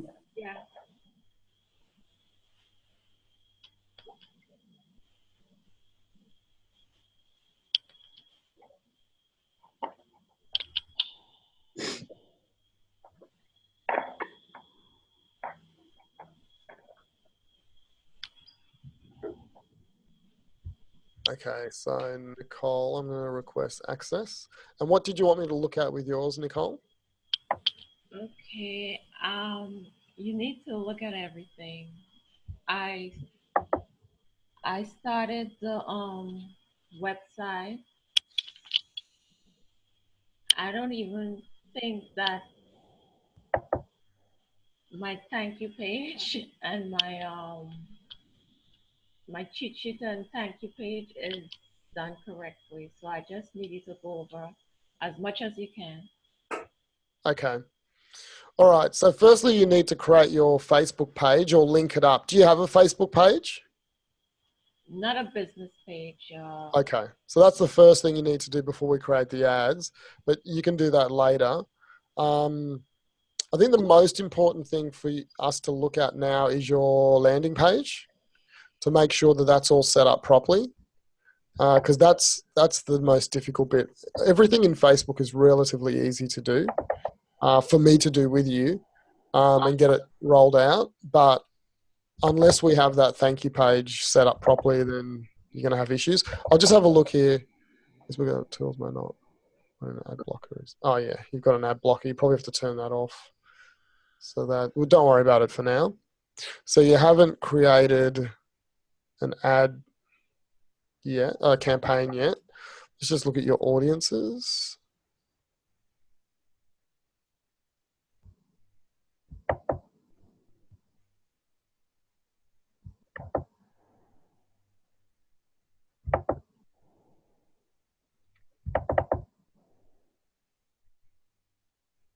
Oh yeah, so we've got these audiences.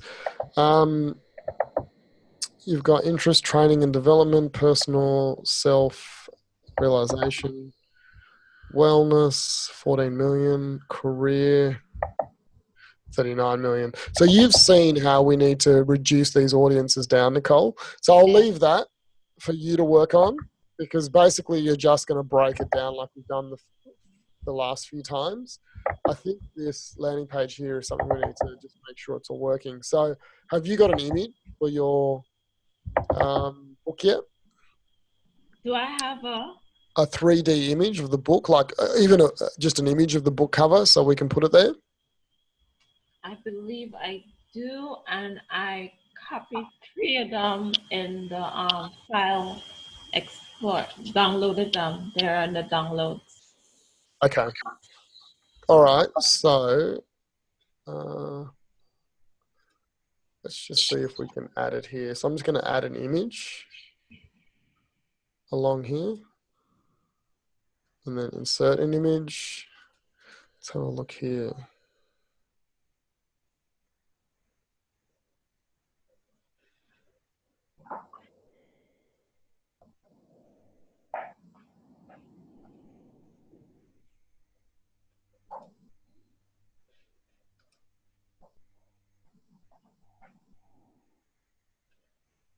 So is it in downloads?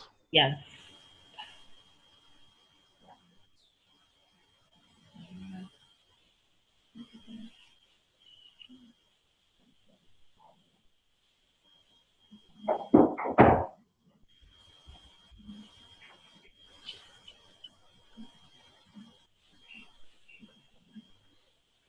You see the first.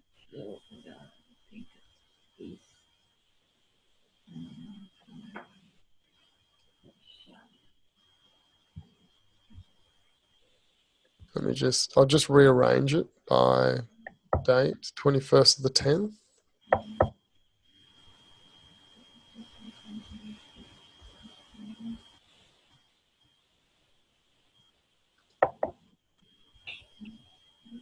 Strange, nothing's happening.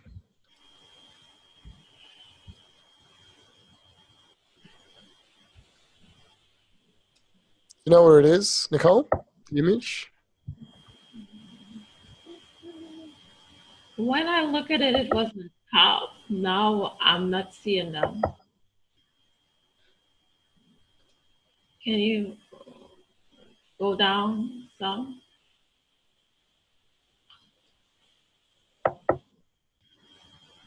Yeah, it's not in any order. No, it's not. The adult, the one on top, achieve adult. Action, yeah, the ones that sit 11, 19. I wasn't sure which one I wanted to use, so I just dumped them then.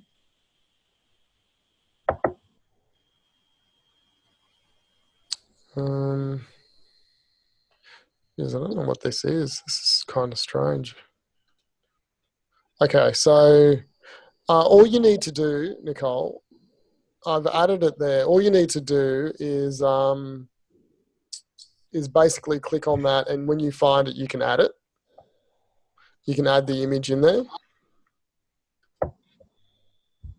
So I'm just going to delete this because this content box is confusing. So all you need to do is click on this, and then when you find the image, add it in. This here is very good. And then this here is the button that you have to get working. So join and get the bonus report. You're just going to go down to animation and action. It's an open lightbox, so that's good. Yep, so it looks like SDS cheat sheet. That's great. So let's see if we can review this. I'm just going to save it.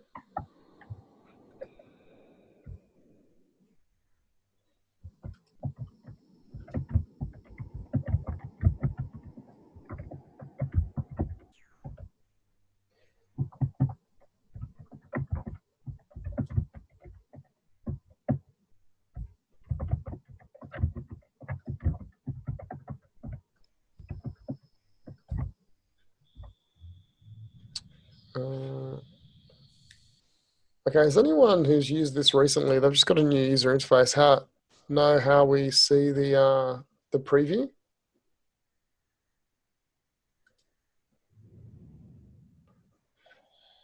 Oh, here we go, sorry. There's the button there. Okay, so here, if we click here, great. So let's fill it in.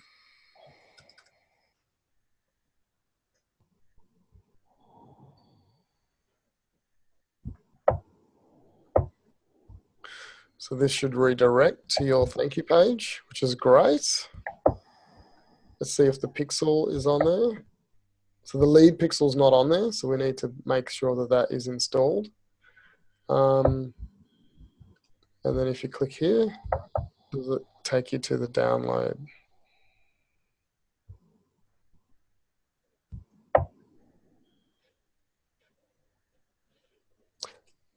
So have you set the download up on this, Nichol? That's a good one. I'm not sure. I thought I did. Yeah, so let's open it up.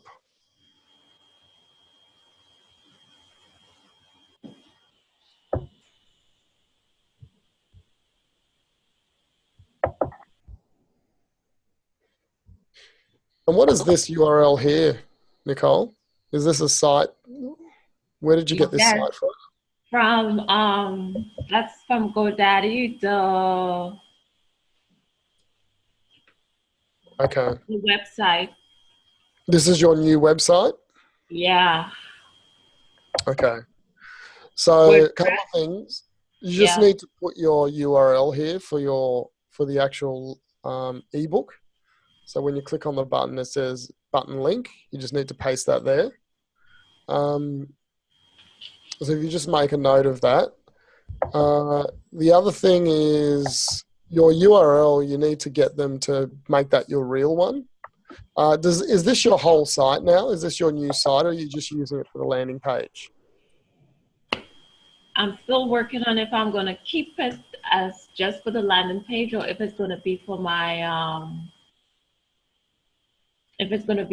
business. But most likely, I think I'm going to just use it for my business and get rid of the other site. Okay.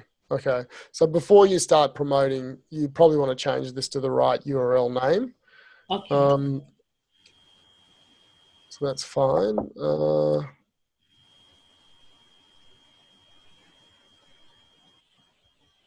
Marlon, when you were telling Nichol to go ahead and paste the URL to the actual download in that page, where does she get that URL from? Okay, I'll show you. Basically, in the media library, you go to add new media. So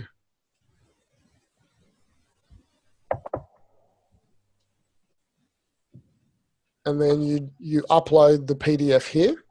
Mm-hmm. And then when you upload it, it'll be added to the library. I'm just clicking on library. Mm-hmm.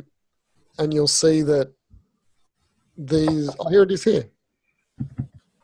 So you click there, and then you copy this URL.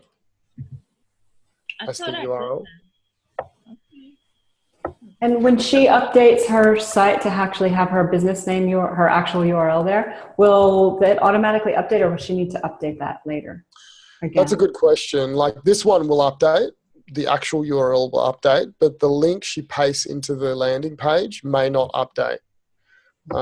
So that's why I said to her, it's best if she gets this name done first, and then she can, once that's changed, we can check the landing page still works. If it doesn't work, you just get the new URL, which will be found here with the right name, and then paste it in. Okay. So, thank you. So that's a bit of a complication there. What I'm looking for now is if you go here to pixel your sites, because remember the thank you page didn't have the lead pixel on it, which we always want. If you go to pixel your site, I'm just checking that the Facebook pixel ID is there, so that's good. If you go to events, that's how on WordPress you create the event for the lead pixel. So the way you do it is you click new event. You type in the URL of the thank you page. So that's why here let's just have a look here. Okay. So I'm just going to click edit page here. This page just isn't published yet, so we need to publish the page.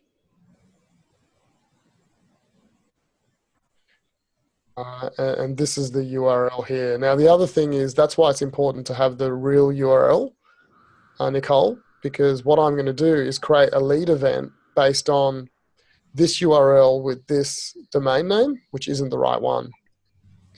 So we really need that before we add the pixel, the lead pixel on. So, are you following along okay, Nicole? Do you understand?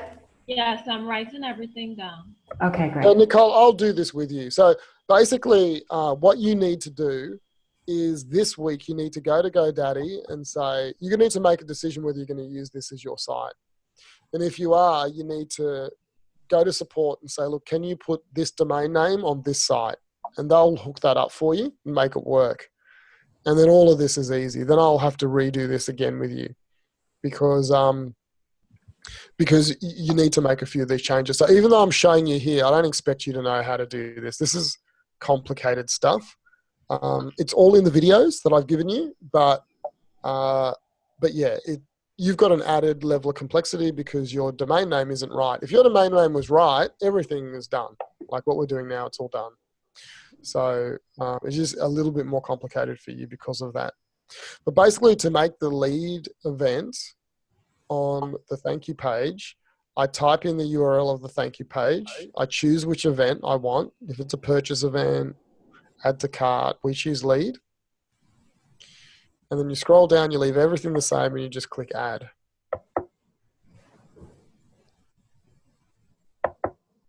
And it'll save it. You'll see that there it is there. It's adding this code, which says it's a lead. We're going to activate events and click save. And then when we go here, if you look here, now that we've done that, you look on the thank you page, it's only got these 2 pixel events firing. If we now refresh it, you'll see that there'll be a 4th pixel event on there. There it is. And there's the lead one. I've just added it. Okay. So when she gets her new URL, she just needs to update it. Yeah. And if you can do that this week, I'll do it with you next week. Now I'm just going to check. Have you hooked up your active campaign emails? Yeah, not all of them. I just tried it to get to this point. Well done.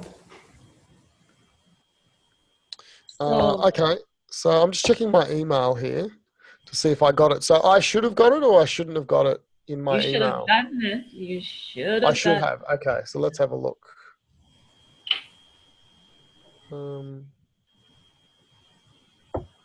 So what would the title be and who should it come from? Advancing Health Naturally? No, that's Helga. Oh, that's Helga. Okay. I got your one, Helga. It should come from NMS. Oh, okay. And coaching.com.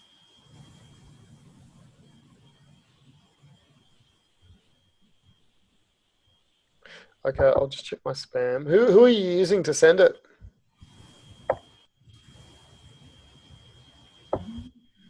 What application do you use, Nichol? That's a good question. I'm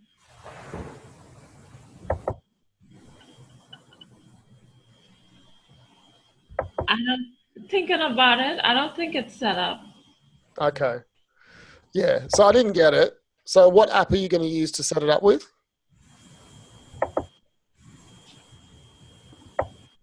It should. Are you using Active Campaign, Nichol? Yes, I started using Active Campaign. I took their free for 14 days. Mm-hmm. So I'm wondering if it's still up. Okay. Well, why don't you check that? And I think the most important thing for you today now is to finish off the landing page, get Active Campaign working, so when you fill in that form, it gets sent. And then next week we can build out. If you've got your ad ready, we can build out that campaign for you. I think that's the problem. I did do Active Campaign and I sent an email to myself and it never came. So I think I did something incorrect. Okay, so let's have a look here at the Thrive light boxes. So this is the Thrive light box, which is actually sending that. So I'm just going to edit it. because the Thrive Lightbox is working. It's all hooked up. We'll just make sure it's actually hooked up to Active Campaign.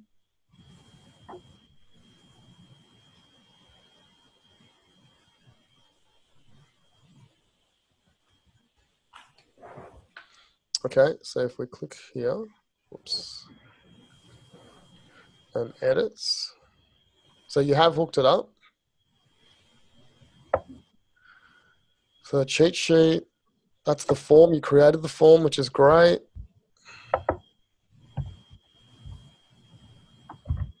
Yep. You've done the redirect. You've done it all right. Now, can you open up Active Campaign and I'll just have a quick look.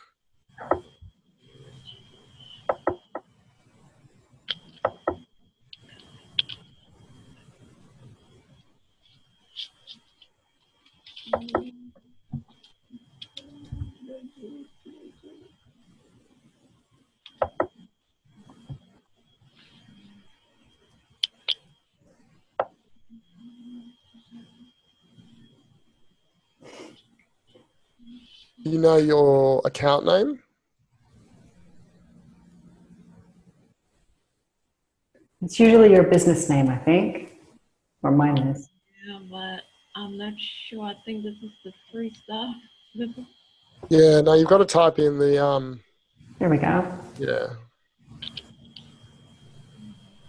It's not. It's some free. What about the NM one? Is that? I doubt it. No.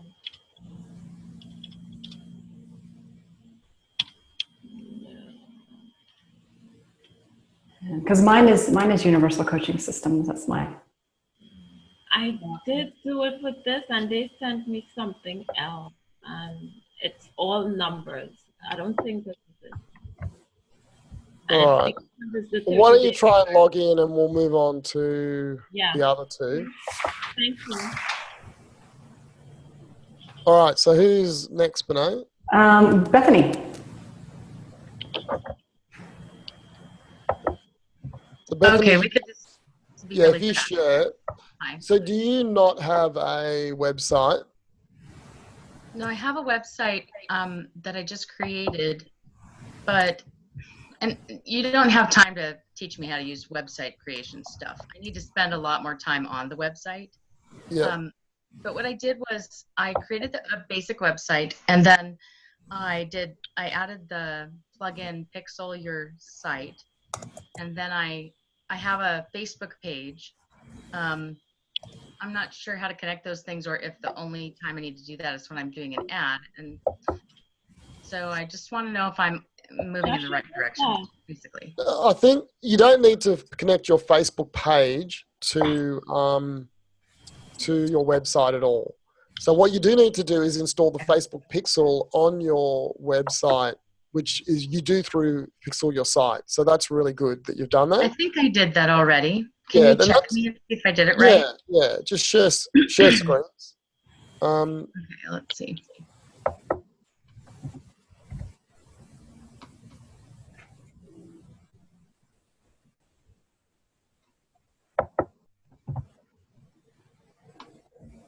Okay, how do I make this bigger? Let's see.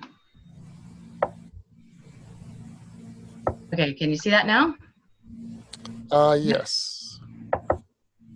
All right. So what do you want to do here? So you want me to make sure that it's installed, the Pixel? Yes. So where's the Pixel Your Site? In the plugins? Over here on the side? This is the WordPress.com version of WordPress, I think.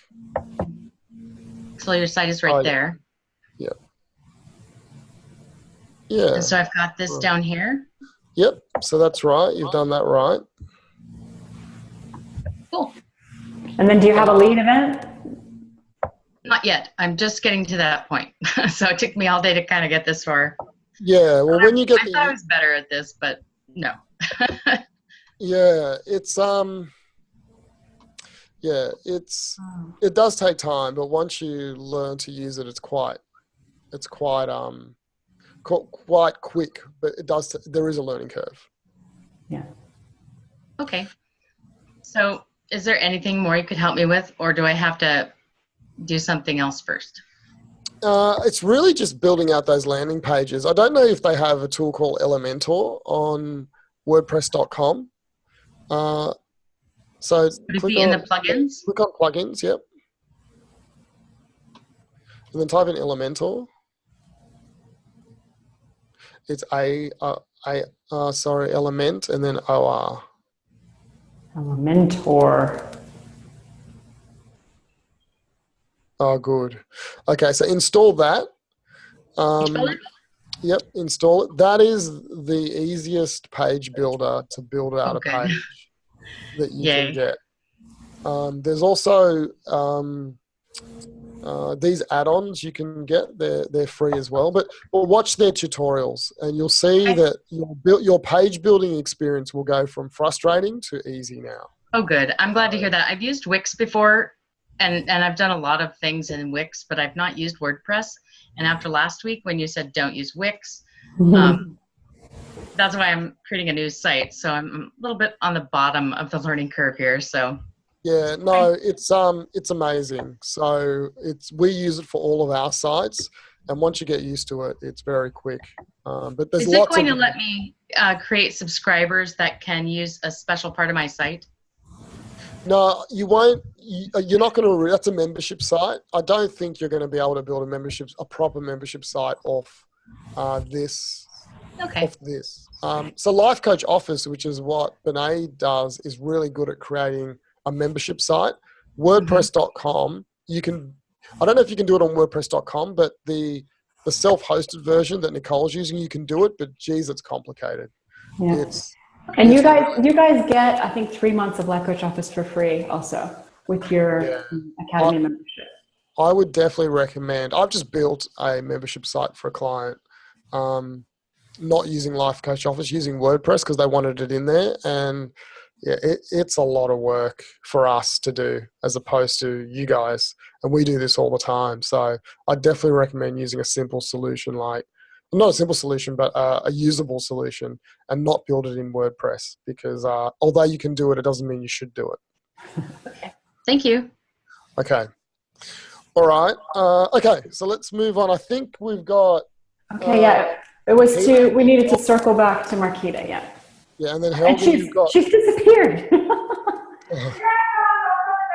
She's coming. So Helga, just with your ads that have been disapproved, what I would do is I would delete all of your ads in all of your ad sets and leave one there, and then work on getting the one approved, and don't have 16 ads that are disapproved. That's not good for your account. So go through, delete all the ads except one, and then just work on that one to get it approved. Does that make sense? Yeah, and we'll have a quick look at it before we go.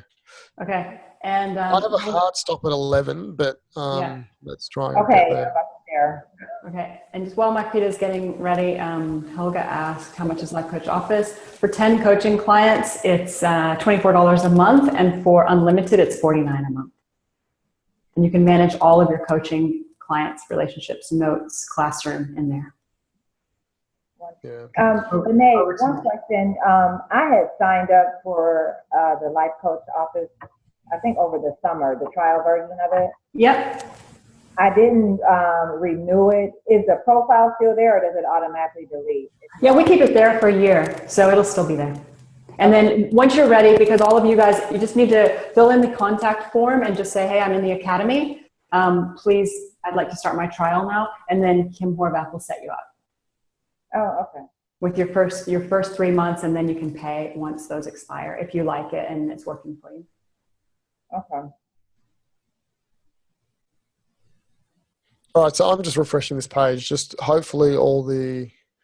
I didn't click save anything. Does you have to save? No, you don't need to click save. It saves it automatically. Okay. So that's fine.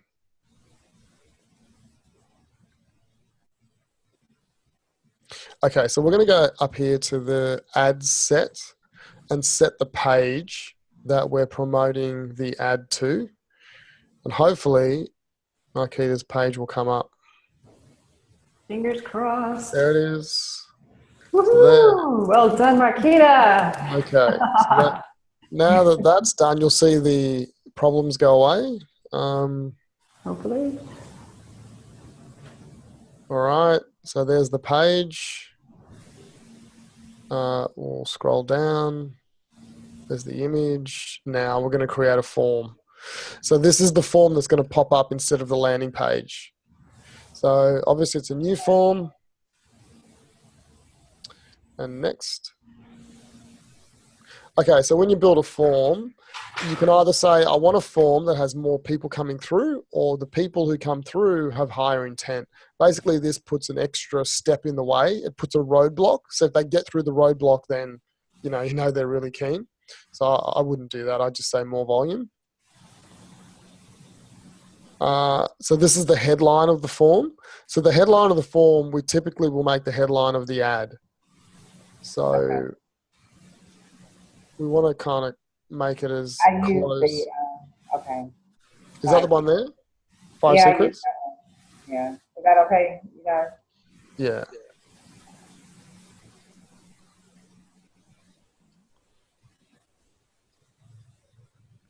So that's the headline. Use the image of your ad in the image on the actual lead form, which is what I always do. And then you have a really short amount of text. You don't want heaps of text. You want to make it really short because you've already convinced them to come to the page. So it's really just instructional. So what are they downloading? My ebook. What is the title? The Hidden Truths and Mastering Your Hormones. The top one here, up here. Oh, there it is there. Okay. Yeah. So I would do something like, enter your details to download the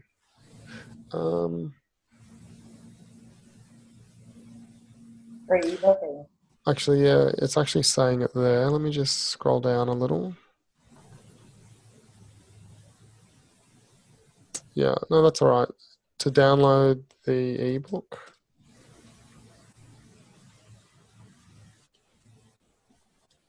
To download from. Okay. Then we're going to go here. It's going to ask questions. So this is what data you're going to get back. So email and full name. Marquetta, are you going to call them? Did you want the phone number? No, remember you guys said no phone number, so. Okay.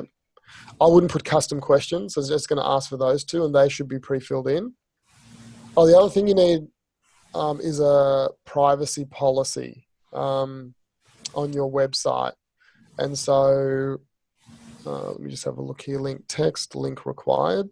So can you type in the URL of your website?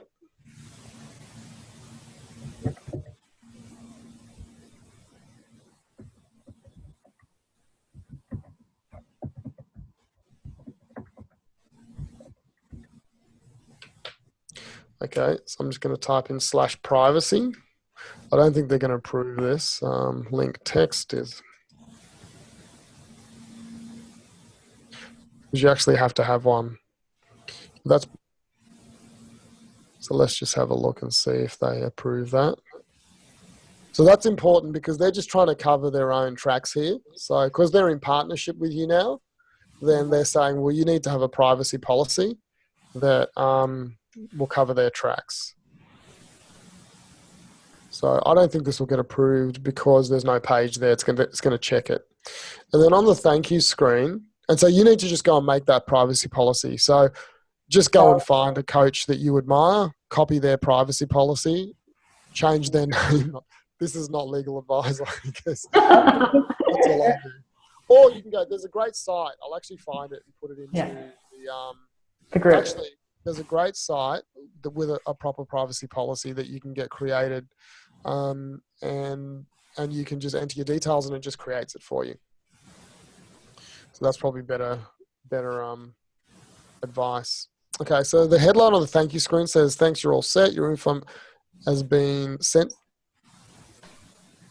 Yes, so I would say, okay. And then here, I would say download. And on the text, you can say, download the ebook now. And then you can put the link to where the download is. So have you got a page, Marquetta, like a page where you actually have the download link? Yeah, let me see where it's at.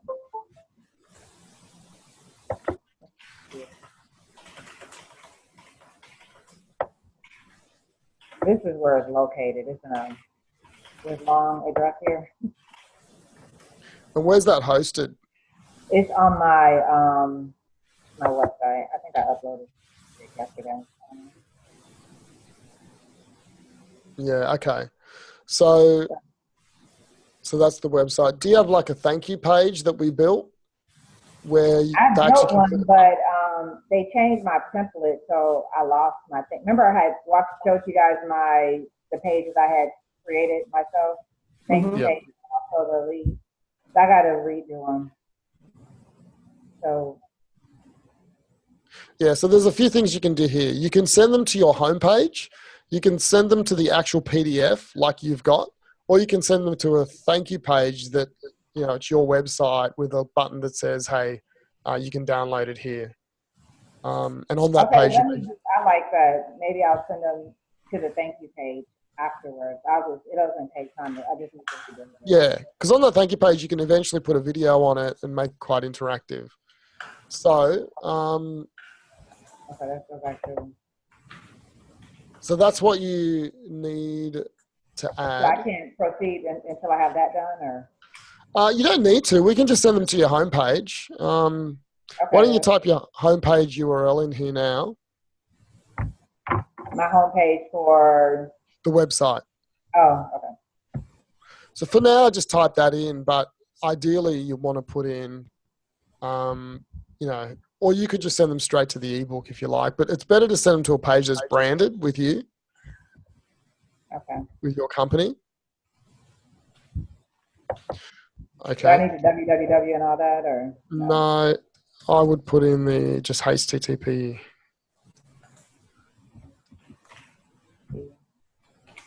And it's what, colon? And then // yep. Okay.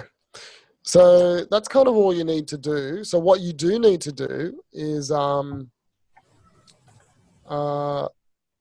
privacy, and you need to do the privacy policy. Mm-hmm. Now, if I click finish, I can't change this form anymore. I have to make a new one. So I'm going to click save, which means we're going to save it and you can keep editing it. But the moment that you finish it, it cannot be changed. So that's why we'll click save, and then you can edit, change the privacy policy later. And the URL for the thank you page. Okay, so I'm going to close that down. Are you sure you want to close the lead form? Your draft will appear in your list of forms. Okay. I found a privacy policy generator too. I'll post it in the group, and I've put it in the chat. Okay, thank you. So we should just name this form.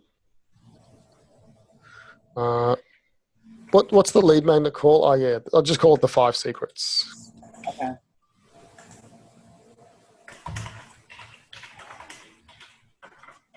It's the save.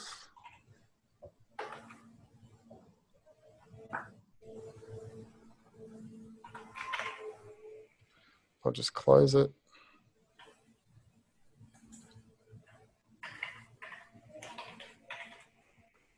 Okay, so the form's not ready to go because we have to choose one that's actually live, and then that will go away.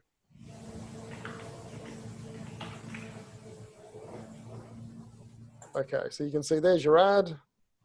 I'll click the download button, the form will pop up. So if you can finish the privacy policy and the thank you page, put it into this form, then save it, and then you can hook it up to the ad. And then the rest of it is the same thing. You create 3 different images, and then you duplicate the ad set and have 3 or 4 different audiences.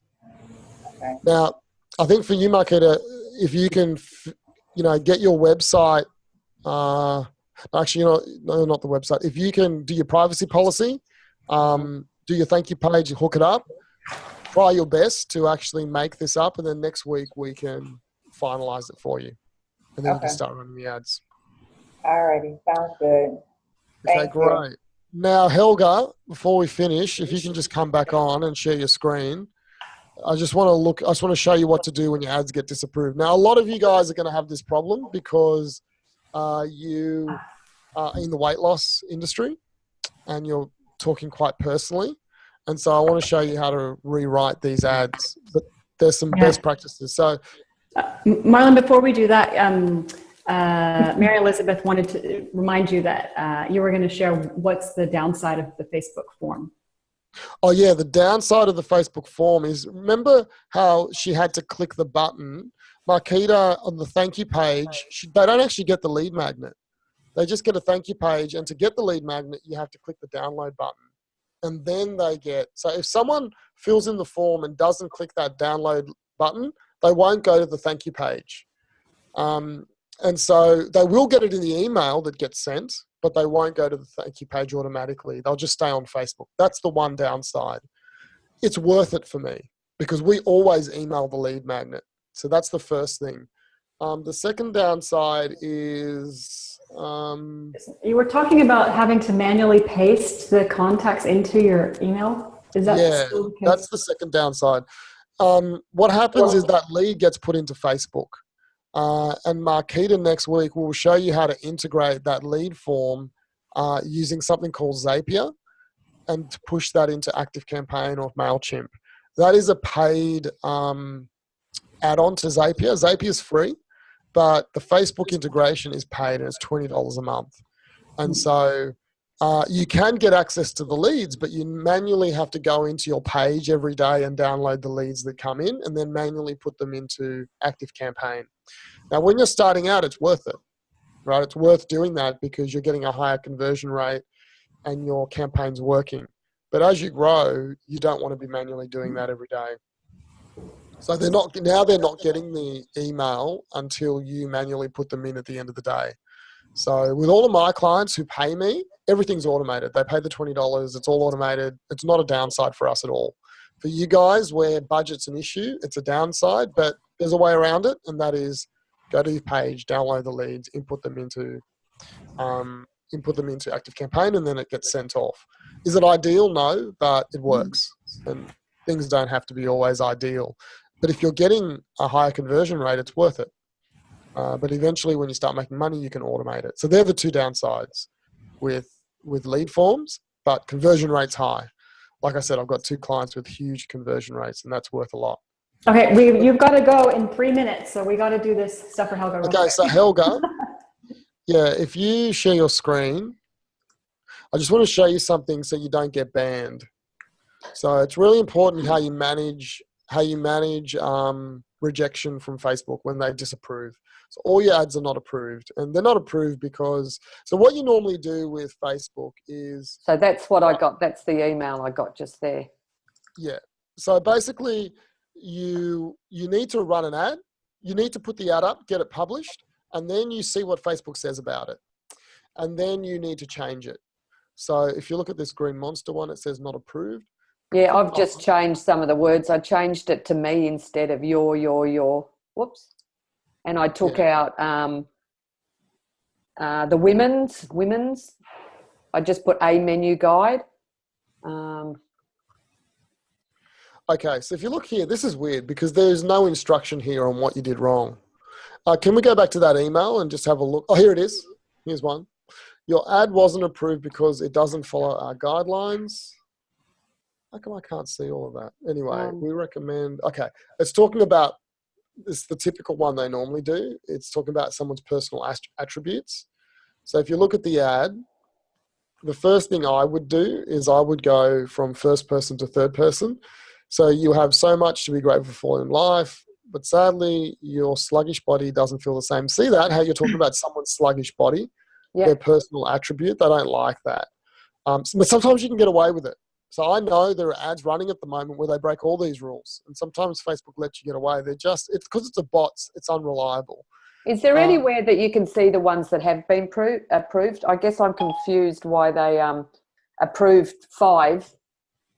Like, yeah, isn't that weird? Yeah, there's 21 all up. And 5 have been approved. That just shows it's a bot doing it. Yeah. But you've got to, you want to see the ones that have been approved. It looks like they're all disapproved, actually. Maybe initially they... But there was 21 and then they've just said, I don't know. I don't get it. Yeah, so if we go here, let's just go out again. I think they're all disapproved. So if we go out, we click here. You got 1, 2, 3. Yeah, so let's click here. So these are all your ads. I think they're all disapproved. I can't see any more. 1, 2, 3, 4, 5. Yeah, there's only 16 there. Do you have 21, Helga? It came up with 21. Yeah, it looks like there's only 16. There's 4 ads in 4 ad sets. Yeah. Okay, so what I'm saying to you is basically you need to change it from the first thing to make it not personal, make it generic, first to third person. So this is the one I changed. I put I had instead of, because it had you. Yeah. So that's great. So that's the first way of doing it. Then you resubmit it and then you see what they come back with. They may come back with a different reason. They may come back with a promise that you're promising something that isn't realistic. But hopefully this will be the change you do. But what you need to do, Helga, is delete all of these now. Oh, wow. So because you don't want to have 16 disapproved ads because they start measuring stuff and saying, wait a minute, these people, Helga keeps giving us stuff and then they don't like it. Yep. All so right. In the future, should we publish our first ad to Facebook and before we actually build out our campaign? You know what? I haven't had to do that in the past, but I'll probably suggest you do that now because I've had so many ads disapproved over the last month. It's getting ridiculous. Yeah. In the last academy, we didn't have this problem. So, exactly, and who else? Somebody else reported it too. Was it Mary Elizabeth? Or? They're just tightening. They're tightening up. So they're tightening up, yeah. And it could be that, or it could be the bots are just not working properly. Yeah. So yeah, what I would do now, I'll do it with you now. You just need to delete them all. Just got to be except for the front one, the top one. So that's the one you've changed? Yeah. Yeah. So I'll tell you, I had a client account banned on the weekend. So very similar to the audience that you guys are in. And this is how crazy Facebook is. They banned the account, never run one ad. We launched all the ads. They disapproved them. They had 14 ads again. And within 12 hours, they went from not running one ad to disapproving 14 ads, which were all the same, to then canceling the account, which was horrific. I was really stressed. Never happened to me before. I got it undeactivated, so it's now activated again. But the lesson I learned is delete everything. I don't know why they did that. They apologized for doing it. A real person got on and apologized because they shouldn't have done it. But you don't want to be in that position. And the only thing I can see that we did differently is we had 14 or 15 disapproved ads running for 12 hours. So that's what I'm saying to you. As soon as they get disapproved, delete all of them. And then now it's a game. Now it's a game. You've just got to play it with Facebook. Read what they say, change it, resubmit the one ad. Read what they say, change it, resubmit it. You'll get it. I'm about to get that client. We're about to get it approved. And all we're doing is just following the instructions they have. So it's not something to get upset about or frustrated with Facebook. It's just the way it works. But don't run high-risk things by doing all of them. If they all get disapproved, delete them straight away and then work on one ad. When that gets approved, then replicate them across. So once you get one approved, then you can actually post it, make it go live. But Facebook has to approve it first. Is that correct? Yeah. And then you just duplicate it across all your ad sets again once you get it approved. All right. But this is normal. It's something that happens, but just you got to be logical with it so you don't cause extra problems for yourself. So I think yours is really mild, and I would think that this one would get approved. If it doesn't get approved, and the other thing they'll say to you is you've made a promise that's unrealistic. And if you've made a promise like you'll say, this is the best menu guide in the world, they go, well, that's unrealistic. Well, then you got to change that. Yeah.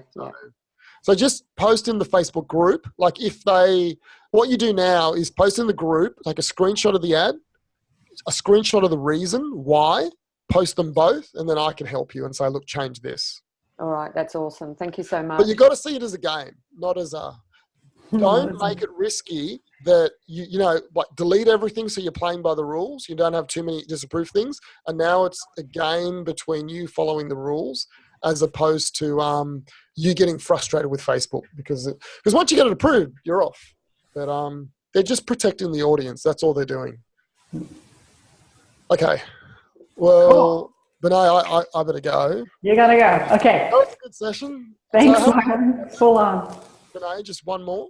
Yeah, we've got one more, and we've got a lesson on how to run a discovery call for homework. And Marlon, I think you had some bonus stuff that you wanted to share on optimization.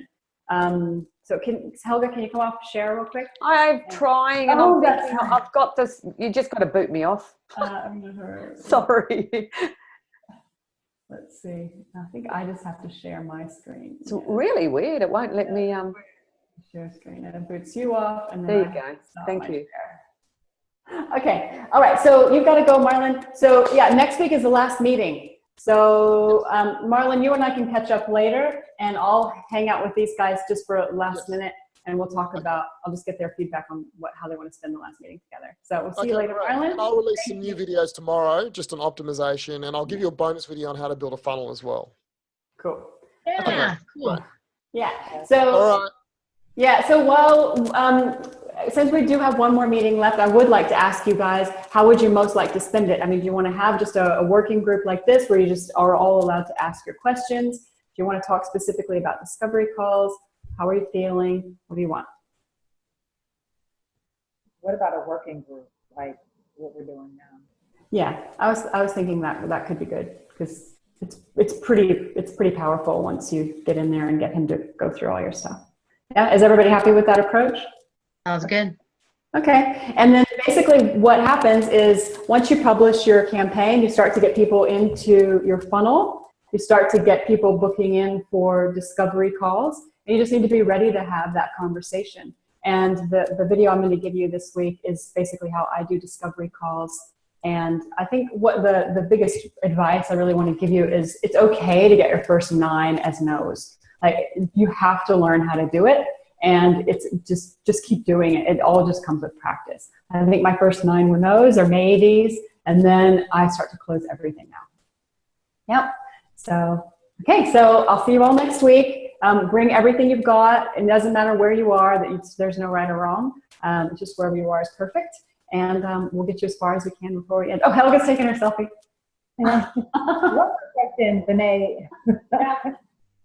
Before we actually maybe publish everything and go live, should we already have like our like the modules together, like the Yeah, Helga asked that question in the very beginning, which is a great question. So I highly recommend you launch your pilot as concurrent one-on-one clients, because it allows you to be incredibly flexible and be able to pivot. And basically all you need is a bullet point list, or it's your mud map, and these are the things I need to cover in my first session. And you talk through it. And once you do that with 6 clients one-on-one, then you're ready to go and make videos and create assets. I just think that if you put the horse before the cart, and you create all these videos and stuff first, until you've road tested it, you're gonna have to redo all that stuff. So I recommend the one-on-one. Now, some people are quite keen to jump straight into groups. I think Dino's like, he's off and running. He's ready to start running groups. Where is Dino? He's off. I think he has a lot of marketing and Facebook experience anyway. Yeah. So, and I think he's also doing some work with Marlon on the side, maybe. I'm kind of reading between the lines there. Yeah, and Chris, I don't know. He's off and running. But he's also has experience with Facebook. Does that answer your question, Marquetta? Yes, it does. Yeah. How are you guys? Is anybody going to go straight to a group, or are you going to do some one-on-ones to road test first? I think I'll start with one-on-one, but if I feel that there's some synergy, I might try and pull it together, and I'll ask them. Yeah, that's great, and that's a great way to do it, is let them direct you. Yeah. And I think I know from myself, I've started talking about it. I've started sharing how excited I am, and people are already, it's like they're sitting in the background waiting. When is this lady going to launch? Yeah, when's she going to do it? That's awesome, really. Yeah. So, and what I might do is share my link to my my freebie, and if anyone else wants to share their link to their freebie, I'm happy to jump on your funnel and go through it and test the links and all of that. And if someone wants to do that for me, that would be awesome. Yeah, and I'm happy to sign up to everybody's stuff too. Okay. Any other questions, comments before we wrap up for the day? No? Okay, I would like to talk to Mary Elizabeth because I know you wanted, I just want to see where you're up to. And then everybody else is free to go. Have a great week. Yeah, I want to see. Bye. Have a great week. Great to see you all today. Happy coaching. Oh.